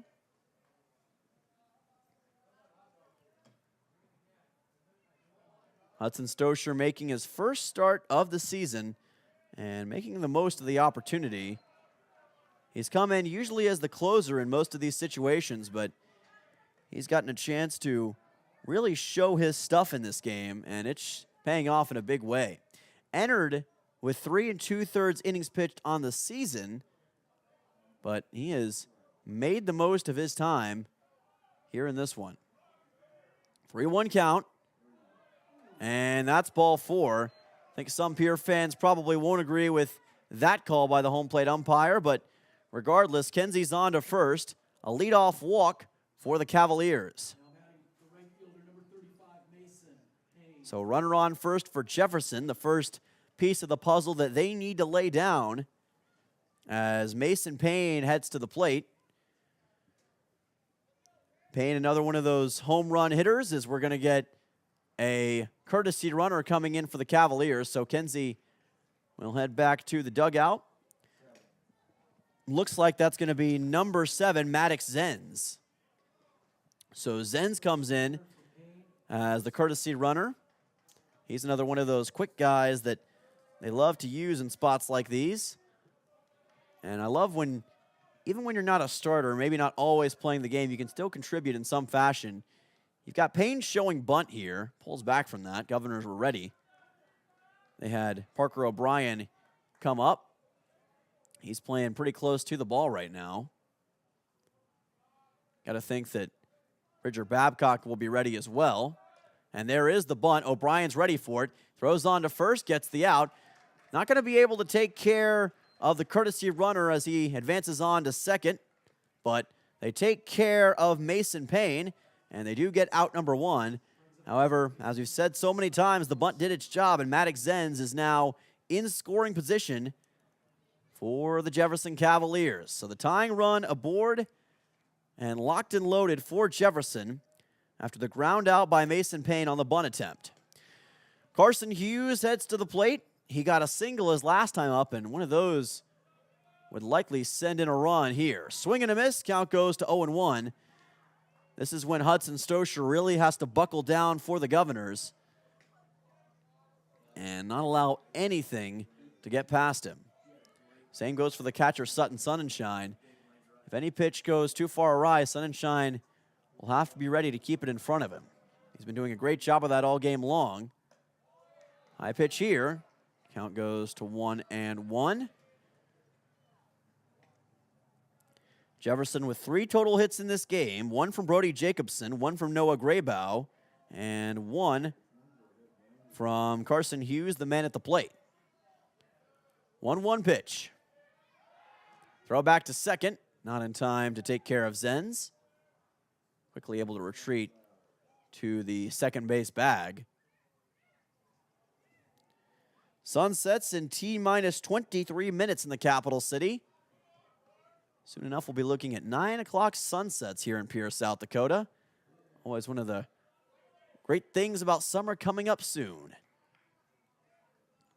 1-1 pitch. Here's a drive towards left, but fouled. And that would have definitely driven in a run and tied this game up for the Cavaliers had it stayed within the left field line, but he was unable to keep it in the field of play. Count goes to 1-2. And on top of that being a foul ball, it now allows Hudson Stosher an opportunity with 1 strike to end the top of the 6th and give Pierre a chance to add on some insurance runs to their 1-0 lead. It's game time now more than ever for Hudson Stosher. Stosher and the Governors will call time here as Sutton Sonnenschein wants to talk some things over. Keep his pitcher aware of the situation. Again, communication between players is so key, especially late in the game. When the moment gets that intense, you sometimes in the heat of the moment make decisions that don't seem the most logical. it's good to have teammates there to keep you level-headed and understanding of what you need to do and what the situation looks like. And I think that's a lot of what Sun and Shine could have just done. Oh, my goodness. Low pitch by Stoscher. It bounced off the home plate umpire, and advancing on to third is Zenz. But I'll tell you what, folks, I think the home plate umpire was the only thing that could have prevented a run in that situation. Because Zenz may have had some eyes on home plate, and you never know in that situation where that ball would have rolled to. With Zen's speed, could have been catastrophic. So that ended up working out well enough for Pierre, but it's still a 2-2 count. And now the Cavaliers have a runner 90 feet away from tying this game. Governors have to be very careful. Fastball's outside. That's ball 3. Oh, boy. Big payoff pitch for Hudson Stoscher coming up. The Governors have to be on red alert. Infield playing up. Can the Governors hold Zenz and the Cavaliers at bay? Pitch by Stoscher, fastball lifted into the air. It's going to be a foul ball, and it's going to go into the crowd. Souvenir City here in the capital city. Count stays full at 3-2. And this is where Carson Hughes has rose and shone, I guess for lack of a better term, all season long. .438 batting average entering this game, 5 RBIs, 4 runs, and his now 8 games played on the season. High pitch, ball 4. Hughes is on to first base, and Hudson Stoscher looks at his catcher and says, "That's my bat." So runners on first and second now for the Jefferson Cavaliers with 1 out. And I think that's the biggest key that Pierre has to be aware of. And Scott Rowie, understanding of the situation, maybe looking to make a pitching change here. We'll keep an eye on that. Don't see anybody warming up in the bullpen at the moment, though. So it looks like Stoscher's going to stay out there. And that is indeed going to be the case. So Stoscher will remain on the mound. But you got to think that Scott Rowie will probably put somebody in the bullpen soon enough, just in case things go awry with Stoscher. The last thing you want to do is, 1, have this game get tied in the top of the 6th, and 2, somehow fall down 2-1 because you kept your pitcher in too long. And, of course, Scott Rowie, a veteran of the game, understanding exactly how the game ebbs and flows, is going to keep that under consideration. Boston Bryant, the next man up after the walk forced by Carson Hughes. Runners in the corners for the Cavs. Bunt shown, pulled up and out of the ballpark, so to speak. Not a home run, obviously, a foul ball. Count goes to 0-1 as it deflected oddly off the bat of Boston Bryant, one of the weirder-looking reactions you'll see from a bunt. I'll tell you what would be great right now would be a Pierre Governors double play. I think they would love that situation to occur.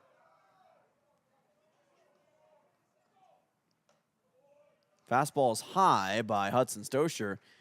Count goes to 1-1. And again, this is a situation where you wonder just how much does Stoscher have left in the tank? How much more can he go? This is easily the longest he's pitched all season long. He's pitched nearly twice as much in today's game alone than he has the entire season up until this point. That kind of shows the unprecedented territory we're in. Another foul. And the count goes to 1-2 off the bat of Boston Bryant, the DH. Kaysen Mediger is currently on deck, followed by Easton Riley and Caleb Goodard for the Cavaliers. Carson Hughes at first. And the man at third is Maddox Zenz, a courtesy runner for the Cavaliers. Pitch from Stoscher's low. And again, the home plate umpire stops the baseball from going to the backstop. That's the second time that's happened in this inning alone. A lot of times people like to rag on the umpires a little bit, but they have saved the Governors, for lack of a better term in some ways, in this top of the 6th. 2-2 count. Maybe the biggest pitch of the game for Stoscher. Here's a drive into right. That's going to tie the game up. An RBI single for Boston Bryant, and the Cavaliers have done the job. 1-1 here in the capital city, and it's Boston Bryant who comes up huge. A top of the sixth, 1-out RBI single sends in Maddox Zenz, and we are all notched at 1 run apiece. And now things can get really precarious for Hudson Stosher if the Governors don't approach this the right way. And if Stosher can't deliver what he needs to do, but he's going to be able to take care of this pretty easily. Cavaliers will take it on the trade floor. You get a couple runners in scoring position, but Pierre also gets an out. So after that bunt laid down and runners at second and third, we have 2 outs and 2 runners in scoring position for the Cavaliers. And again, Easton Riley will make his way to the plate after the ground out by Kaysen Mediger.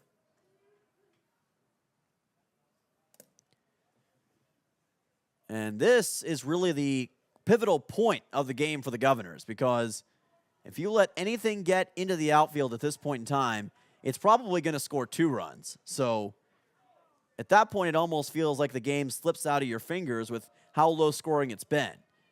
And Hudson Stosher, understanding of that, is going to do everything he can to keep the score exactly where it is, 1-1. He's got Carson Hughes at third, Boston Bryant at second. Hughes is 90 feet away from giving the Cavaliers a 2-1 lead. Pitch is in there. Count goes 1-1. A nice high fastball from Hudson Stosher.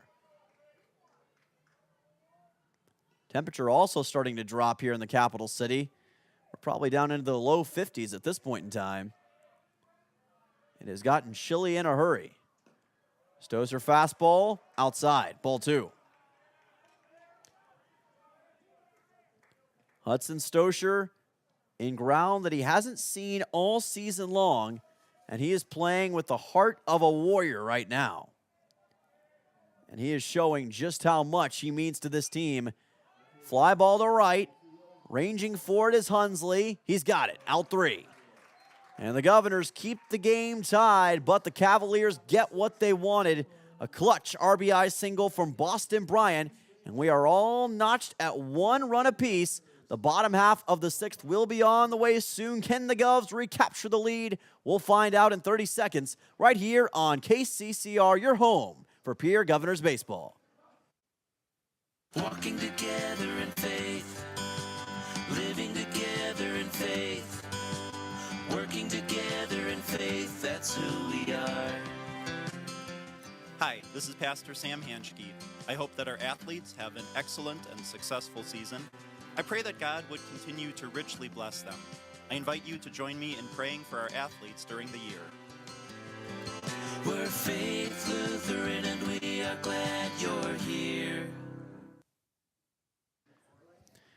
Welcome back here on KCCR and the KCCR Sports YouTube channel. Noah McFarland will be on the mound for the Jefferson Cavaliers in this upcoming inning. It is 1-1 between the Pierre Governors and the Jefferson Cavaliers as we are in the bottom half of the 6th inning. Jefferson able to tie it up just a moment ago thanks to a huge RBI single from Boston Bryant. And now the Governors will face a new pitcher for the first time in this doubleheader. They've faced 2 pitchers all throughout the whole thing. Ethan Bigger was the pitcher for the entirety of the first game, and then they got a heaping helping of Everett Salonen here in the second. And now in the bottom half of the 6th inning, they get their first look at Noah McFarland, who's pitched 4 innings this year in South Dakota play, 6 strikeouts, 1 hit given up, that's it. And he's allowed no runs of any kind, earned or otherwise, all season long. But granted, as I mentioned, that is in 4 innings pitched. So the question at hand is, what will he do against a Pierre Governors offense that is keen to strike? Dawson Getz will be at the plate. And again, Getz has been a huge piece for Pierre all season long. And now the cleanup man in the order will look to do the job for the Governors as he fouls this one back. Count goes to 0-1. We've seen the number of foul balls increase as this game has progressed, and this doubleheader has progressed, really. Second pitch by McFarland is high. Count goes to 1-1. Dawson gets in his first at-bat, grounded out to third. Trying to secure a big base hit. Fouls this one back. Count goes to 1-2. And Getz is just one of those guys that it doesn't matter what sport he's in, whether it's basketball, whether it's baseball. He's just got the mentality and the heart of a winner.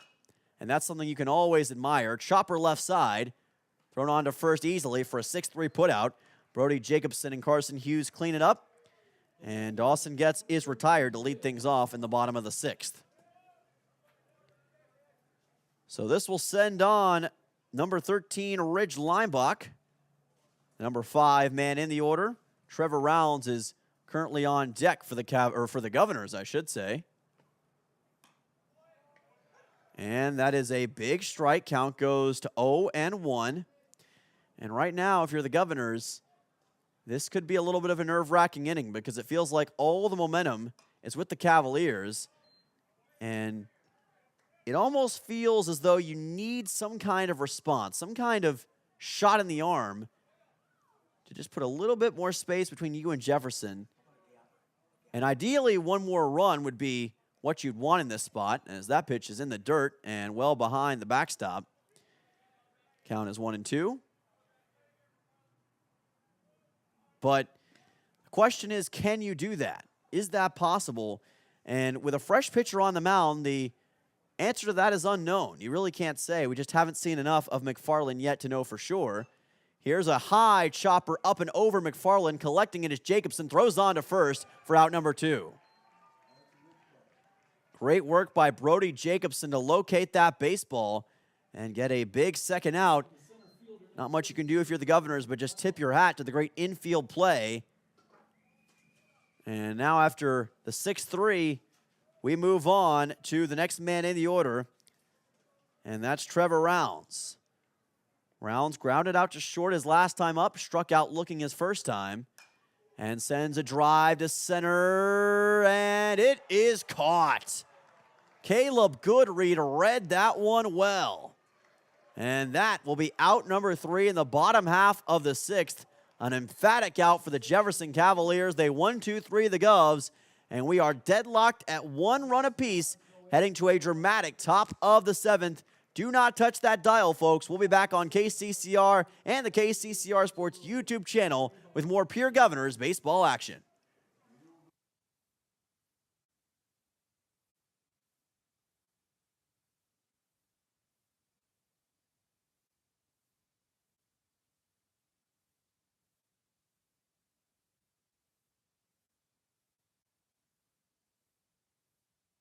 Has it been years since you've been to the dentist? Are you afraid to see a dentist? If so, you are among many people who feel this way. Hi, I am Dr. Michelle Hofer of Missouri River Dentistry. At our office, we pride ourselves as an office that uses a personal touch to offer gentle dentistry, tailored to fit each patient's needs. We do so by utilizing state-of-the-art equipment and methods which allow the patients to feel comfortable. So whether it has been many years or 6 months since your last dental visit, your oral health is important. We invite you to call us at Missouri River Dentistry, 223-2021, 223-2021. Welcome back to the capital city. Dylan Simmons with you here for Pierre Governors Baseball Live.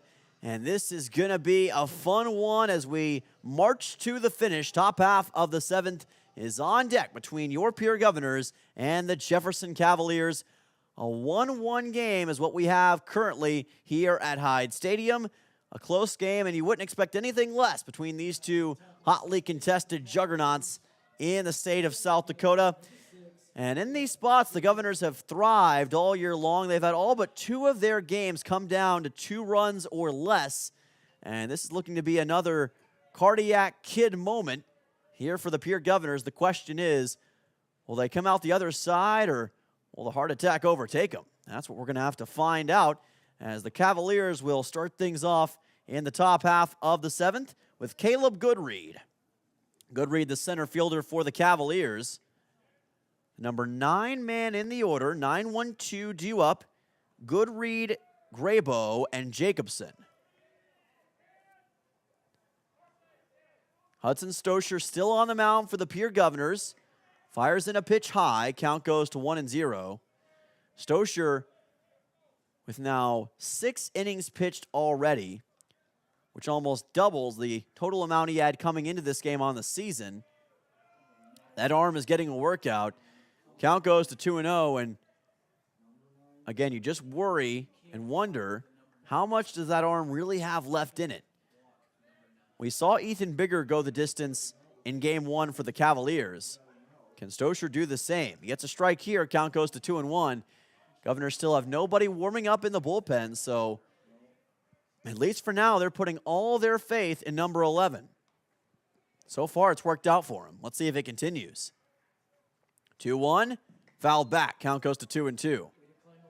That was big for Hudson Stosher and the Governors.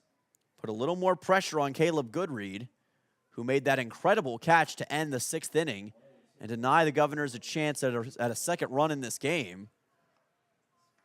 Now trying to do it from the offensive side. Time called, 2-2 count.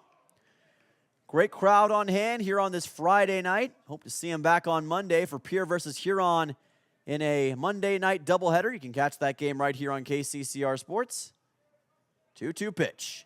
Stosher fires in a fastball. Ground ball to third. It goes through the legs of Parker O'Brien, and on to first is Goodread. And that was a certified Bill Buckner moment. It went right through O'Brien, who was in the hot corner, had his glove ready to go, and it just went right between his legs.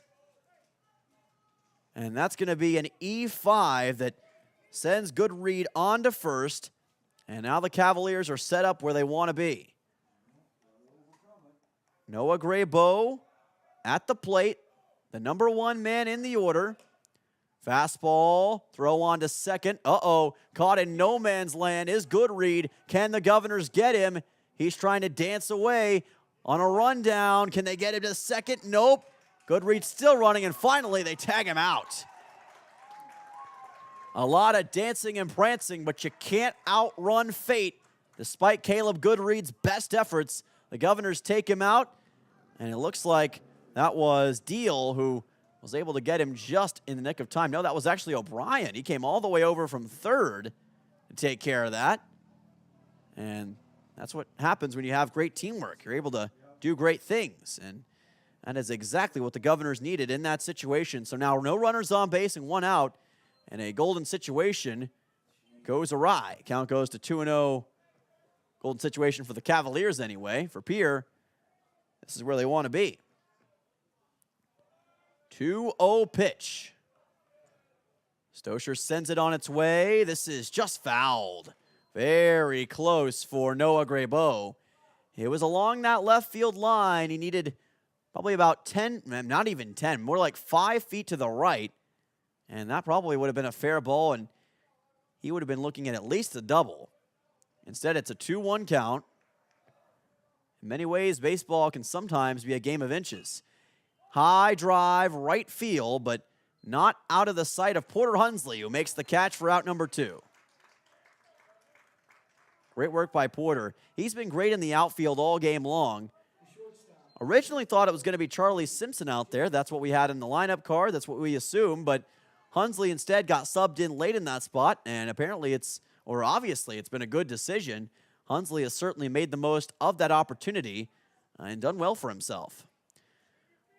So now it is Brody Jacobson at the plate.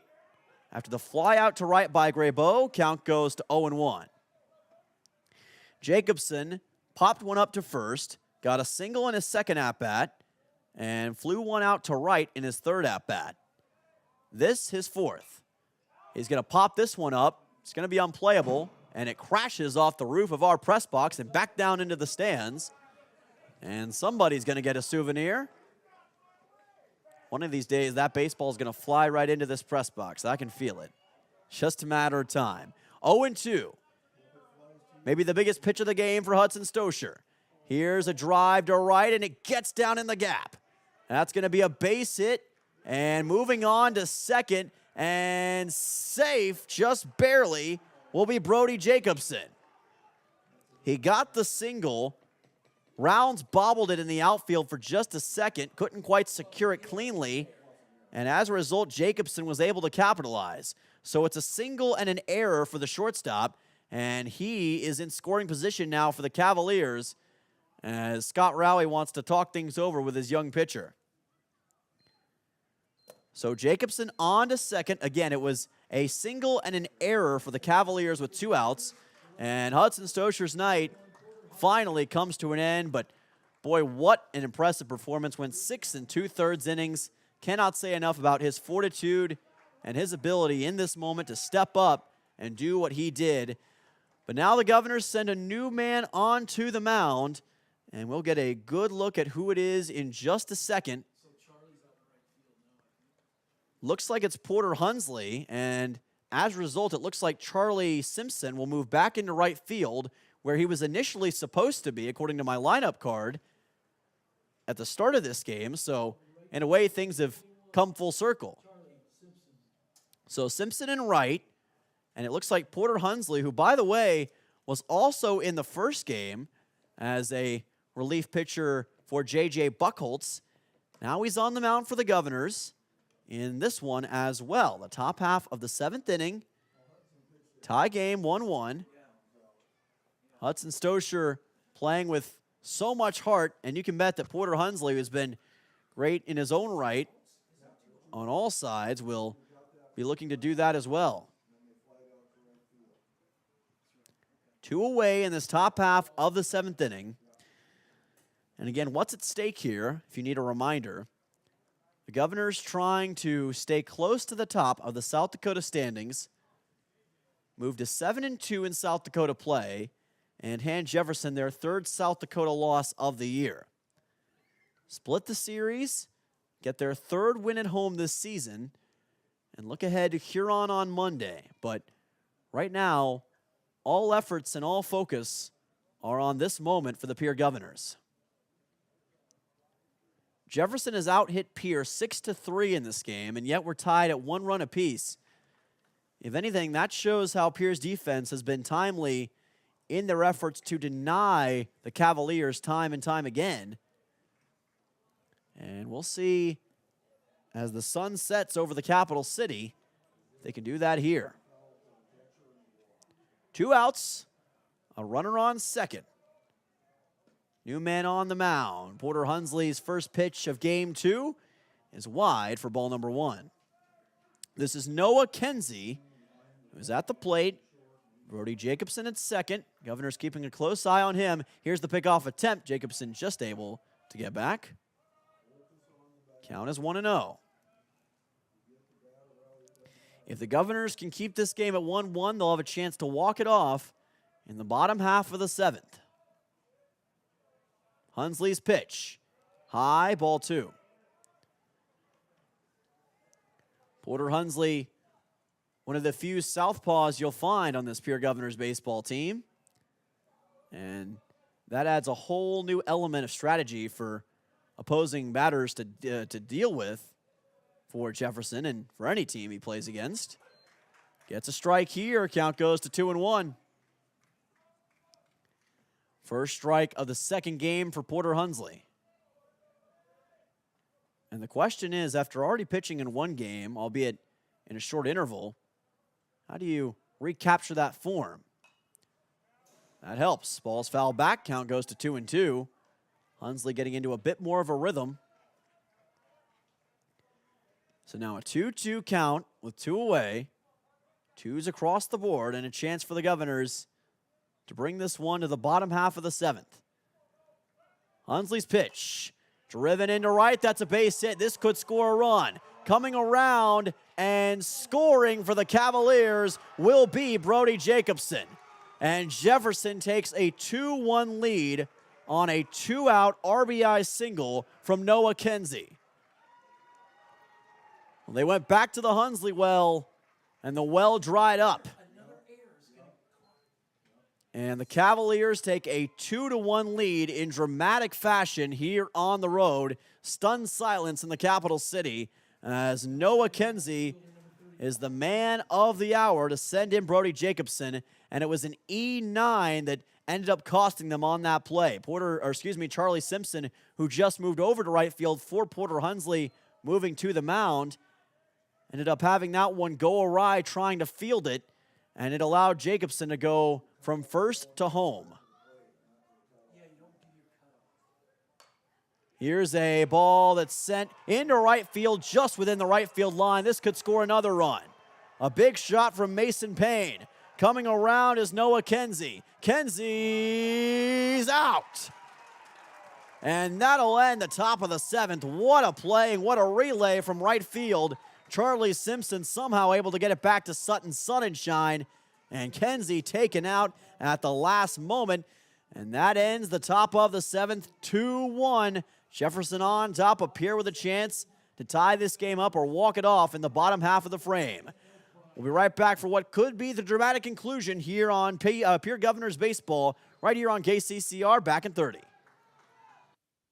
Wagner Auto Company is your complete transportation headquarters. You'll find a great selection of quality new Buick, GMC, Chrysler, Dodge, Ram, and Jeep vehicles, plus a great selection of quality pre-owned and certified pre-owned vehicles. They'll take good care of you after the sale with a full-service parts and body shop, along with a friendly financing team that'll do their best to get you into your next new or pre-owned vehicle with financing that fits your budget. Wagner Auto is your local, family-owned, full-service dealership in Pierre. WagnerAuto.com. That's WagnerAuto.com. Well, folks, we're going to find out if my voice can survive this bottom half of the seventh inning. Dylan Simmons on the call. It has been a fun doubleheader between the Pierre Governors and the Jefferson Cavaliers. Cavs on top 2-1 in game number 2. But if the Governors want to take a win away this weekend, then they'll have to find a way to put at least one run on the scoreboard, maybe two, in this bottom frame of the seventh. The Cavaliers are 3 outs away from doing what no other team has been able to do this season, and that's beat the Pierre Governors twice in one day. Bridger Babcock will lead things off for the Governors. The number 7 man in the order, 7-8-9 due up for Pierre, as the count goes to 0-1, strike issued by Noah McFarland, who took over in the 6th inning. 8 hits for Jefferson in this game, 3 for Pierre. That is a domination on the stat sheet, and in some ways it does tell the story, but not the entire story. The fact that the Governors are still in this game shows how they've been great at defense when they've had to be, but they've also had some timely mistakes that have cost them.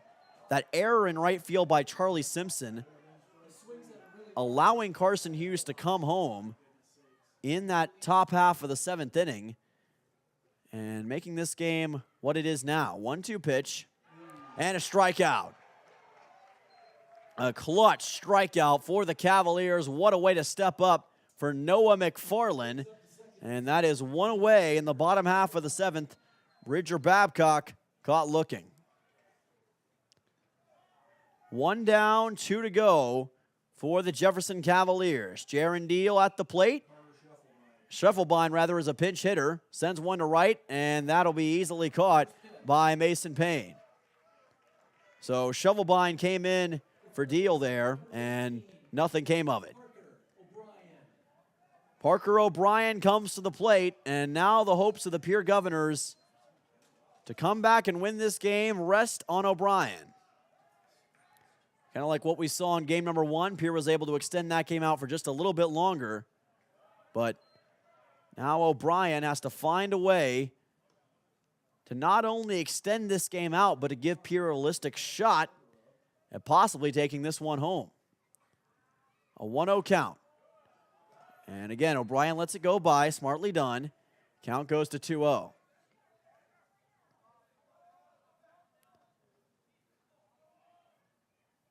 The veteranosity of O'Brien really coming into a full effect here. That's ball 3. McFarland making mistakes he wasn't making early on in this frame.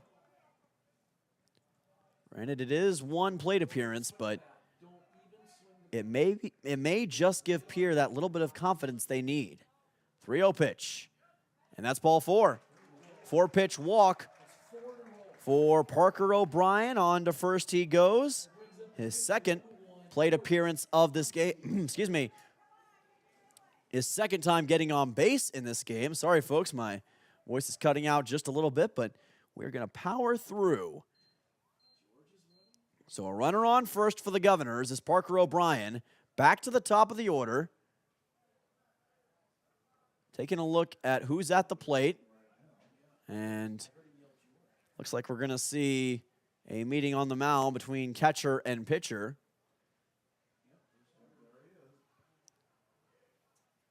Looks like the Governors are going to send in a pinch runner, courtesy runner in this situation. George Stalley is going to come in for Parker O'Brien, who just forced the walk. And again, Stalley, one of the quickest guys on this Governors roster, a guy who they can certainly use in this spot. And if given a chance, he will fly his way to home plate. But none of that matters if Porter Hunsley can't get a hit right here. Pitch from McFarland is low. Count goes to 1-0. Porter Hunsley did get a single in his last at-bat. That is third at-bat. This is fourth. And this pitch is outside the zone for ball 2. That is 6 straight balls by Noah McFarland. And all of a sudden, that collectiveness he had is somewhat eroded. That's ball 3, outside again. And things are coming apart just a little bit. Noah McFarland losing the wheels on the bus. And Pierre's got a chance to put a runner in scoring position with 2 straight walks. 3-0 count. There's a strike. Count goes to 3-1. That breaks the 7 straight balls issued by Noah McFarland. 3-1 pitch. Hunsley decided to hang back that time. Didn't want to risk it. Now we'll see if he does. The 3-1. That's strike 2. Perfect fastball by Noah McFarland. And now he's got a chance to end this game on his terms. Cavaliers looking for the sweep in the doubleheader. Governors trying to keep the game going. Payoff pitch 2 away. Into Hunsley, and that's ball 4. Just missed the zone. Good read by Porter. Runners on first and second for the Governors. That was a risky move, but it worked out well for Hunsley, who read the situation well, didn't over-pursue, and did what he had to do to put his team in position. Now they've at least got a shot. George Stalley is at second, and Porter Hunsley is at first. If the Governors can get one solid shot, they can tie this game up at 2 or potentially win this game. The man at the plate is Sutton Sonnenschein, who's gotten on base twice via walks in this game. And he's the best, maybe in the state, at doing just that, which has been happening a lot with the man on the mound, but that's a perfect strike. A nice high curveball. Count is 0-1 with 2 away. Stalley itching to get to home plate. Stuck back there at second. Low pitch, outside, ball 1. 1-1 count for Sutton Sonnenschein. Entered today with a .409 batting average. Trying to extend that right here with his first hit of this game. Drive to right. Oh, just to the right of the right field line. That's a foul ball. Count goes to 1-2. And again, the Governors are down to their final strike. Fans urging Sutton Sonnenschein on, trying to get him to deliver the shot they want to see. Lights are bright, fans are wild, and Sonnenschein is in his element. This is it. 1-2 with 2 outs. Runners at first and second. Governors hanging on by a thread. Bouncing ball left side. Throw to first. In time to end it. And the Jefferson Cavaliers come into the capital city, and they defeat the Pierre Governors in back-to-back games thanks to clutch hitting, immaculate pitching, and a never-say-die attitude. Jefferson wins 2-1 in game number 2, and these are 2 games that the Governors will be looking back on and I'm sure disappointed to some degree. Had some things that were out of their control that kept them from winning, but also had things in their control that kept them from winning. Untimely errors, mistakes in the box, and things that just didn't add up that costed them in the end. And now the Governors have to go back to the drawing board after suffering back-to-back losses for the first time this season and having it happen here at Hyde Stadium. A tough break for the Pierre Governors, but still a lot to be thankful for and a lot to be proud of, even after a tough loss like this. And they'll have to see the positives and the negatives and look ahead to Huron on Monday. We'll have that game right here on KCCR, but we're going to send it to a quick break because our post-game show is coming up in just a little bit. Back in 3 minutes right here on KCCR to recap all the action between the Governors and the Jefferson Cavaliers. Don't go anywhere. You're listening to Pierre Governors Baseball on KCCR. Back in 3.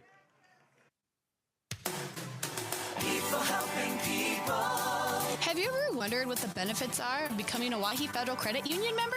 At Owyhee Federal Credit Union, we reinvest profits in you. We do this in the form of lower interest rates, higher dividends, and low to no fees. So come check us out or come in at 221 East Pleasant Drive in Pierre, because at Owyhee Federal Credit Union, we treat our members like they own the place because, well, they do. Owyhee Federal Credit Union. Most of us already know that Gales Gas of Pierre is the place to call for propane. They offer an automatic fill plan so you never have to worry about running out of propane. They accept debit and credit payments or a budget payment plan to spread out the cost throughout the year so you never have surprises when you get your bill. For delivery, convenience, and great customer service, call Gales Gas at 224-5518. That's Gales Gas at 224-5518. Dakota Sprinkler and Landscaping wants to make it easy for you to get that lush green lawn and that yard haven that you've been dreaming of. Visit dakotasprinkler.com to make appointments for sprinkler system spring startup, service calls, fall winterization, and landscaping quotes. Trust Dakota Sprinkler and Landscaping's professionals to get you through the planning and installation to make your landscaping needs a reality. Visit dakotasprinkler.com today. Hey you.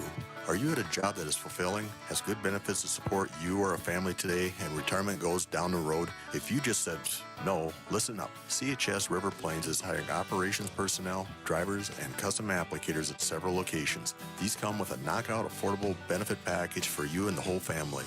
Apply to a job with CHS River Plains and up your benefits straight up. To apply, visit us online at chsriverplains.com or stop in at one of our locations. CHS is an equal opportunity employer. Larry Fry Heating and Cooling has a new name. Kruger Climate Systems has acquired Larry Fry Heating and Cooling, but it's still the same great service. Your friend Larry Fry is still a manager, and his dedication to providing you with outstanding service remains unwavering. The same quality products and services you have come to expect from Larry Fry Heating and Cooling will continue under the new leadership of Kruger Climate Systems. You can still reach us at 605-224-9548 or email us at ryan@krugercontracting.com. Kruger Climate Systems, your certified Trane and Mitsubishi dealer in Central South Dakota. Step up to the plate with Kathy Sunshine Properties in Pierre, your go-to for buying, selling, and finding your perfect home. Whether you're looking for a cozy cottage or a spacious family home, Kathy Sunshine Properties has you covered. We're committed to helping you make your next big move, on the field or in your life. Ready to find your dream home? Call Kathy Sunshine Properties at 605-224-5588. Your home run in real estate.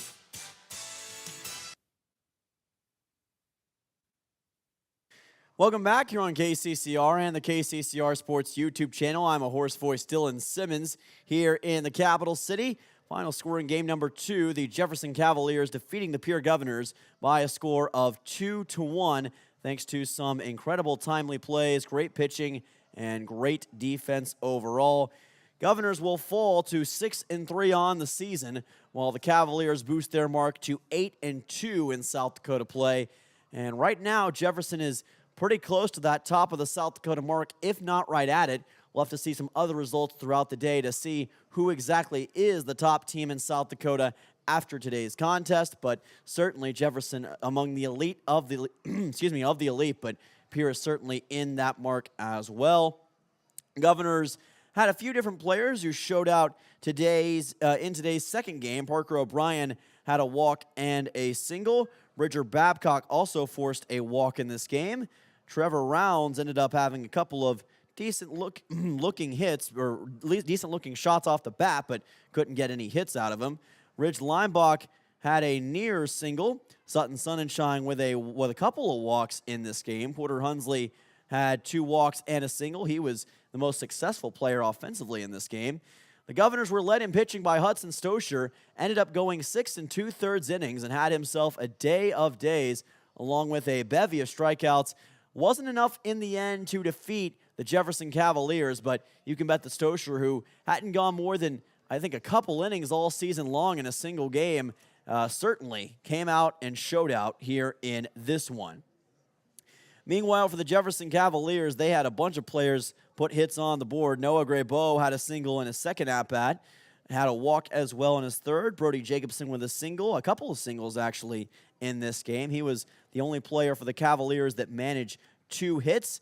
Carson Hughes had a huge single. Boston Bryant had the RBI single that put the Cavaliers in position to win. He was able to score Brody Jacobson. Noah Kenzie was just denied at the plate when the Governors had the game at 2-1, and he could have made it 3-1 depending on how things had went later on. But this Cavaliers team, they were able to just find ways to win, much like the Governors have been able to do for a large part of this season. And I think that just shows that these two teams are very similar in nature, very similar in play style, and I'm willing to bet that there's a good chance they will meet again. You know, when you look back at history, these two teams almost met in the 2023 South Dakota baseball playoffs. Pierre ended up playing Harrisburg in the state championship, but it was Jefferson who played Harrisburg in the semifinal round, ended up losing to them, but they were 1 win away, these two teams were, from facing off in the state championship game, and who knows, maybe that'll happen again. We'll have to see here in 2025. But as for tonight, that's going to do it. Thank you all so much for tuning in. Again, apologize for all the technical difficulties. We will look to get those shored up in the future and give you the quality broadcast that you deserve right here on KCCR. But in the meantime, thank you all so much for listening in. Have a great weekend. Stay tuned right here on KCCR. We got a lot of good stuff coming up on Saturday and Sunday. And, of course, the KCCR morning show coming up on Monday and more Pierre Governors baseball. I'll be back on the call as the Pierre Governors take on the Huron Tigers right here at Hyde Stadium. Tune in at 5 o'clock for all that good stuff. Have a great Friday night, everybody. For Eliza back at the station, for all of you listening in, I am Dylan Simmons saying so long from Hyde Stadium, where the Jefferson Cavaliers win 2-1 in game number 2. So long and have an electric night. You've been listening to Pierre Governor Baseball on KCCR and on YouTube at KCCR Sports. Governor Baseball is brought to you by Comtech, True Green Chemlon, Edward Jones Financial, Overhead Doors, Todd's Electric, James Pharmacy, Yay Air, AGE, First Fidelity, State Farm Insurance Becky Possiba Agency, Capital City Ford, Lincoln, and Toyota, Owyhee Federal Credit Union, Missouri River Dentistry, Dakota Sprinkler and Landscaping, Agtegra, Ferding Electric, Envirotech, Kruger Climate Systems, Stalkin Peterson LLP, Wagner Auto, the South Dakota Office of Attorney General, Division of Consumer Protection, Gales Gas, First United Methodist Church, Karsten Erickson Roofing and Construction, Beck Motor Company, May Adams, American Family Insurance, Brittany Scheffelbein Agency, Lamb Motors, Bank West, CHS River Plains, Faith Lutheran Church, Graham Tire, Kathy Sonnenschein Properties, Venture Communications, and the American of Fort Pierre. Join us all season for Governor Baseball on KCCR and on YouTube at KCCR Sports. This has been a special presentation of Riverfront Broadcasting, Central South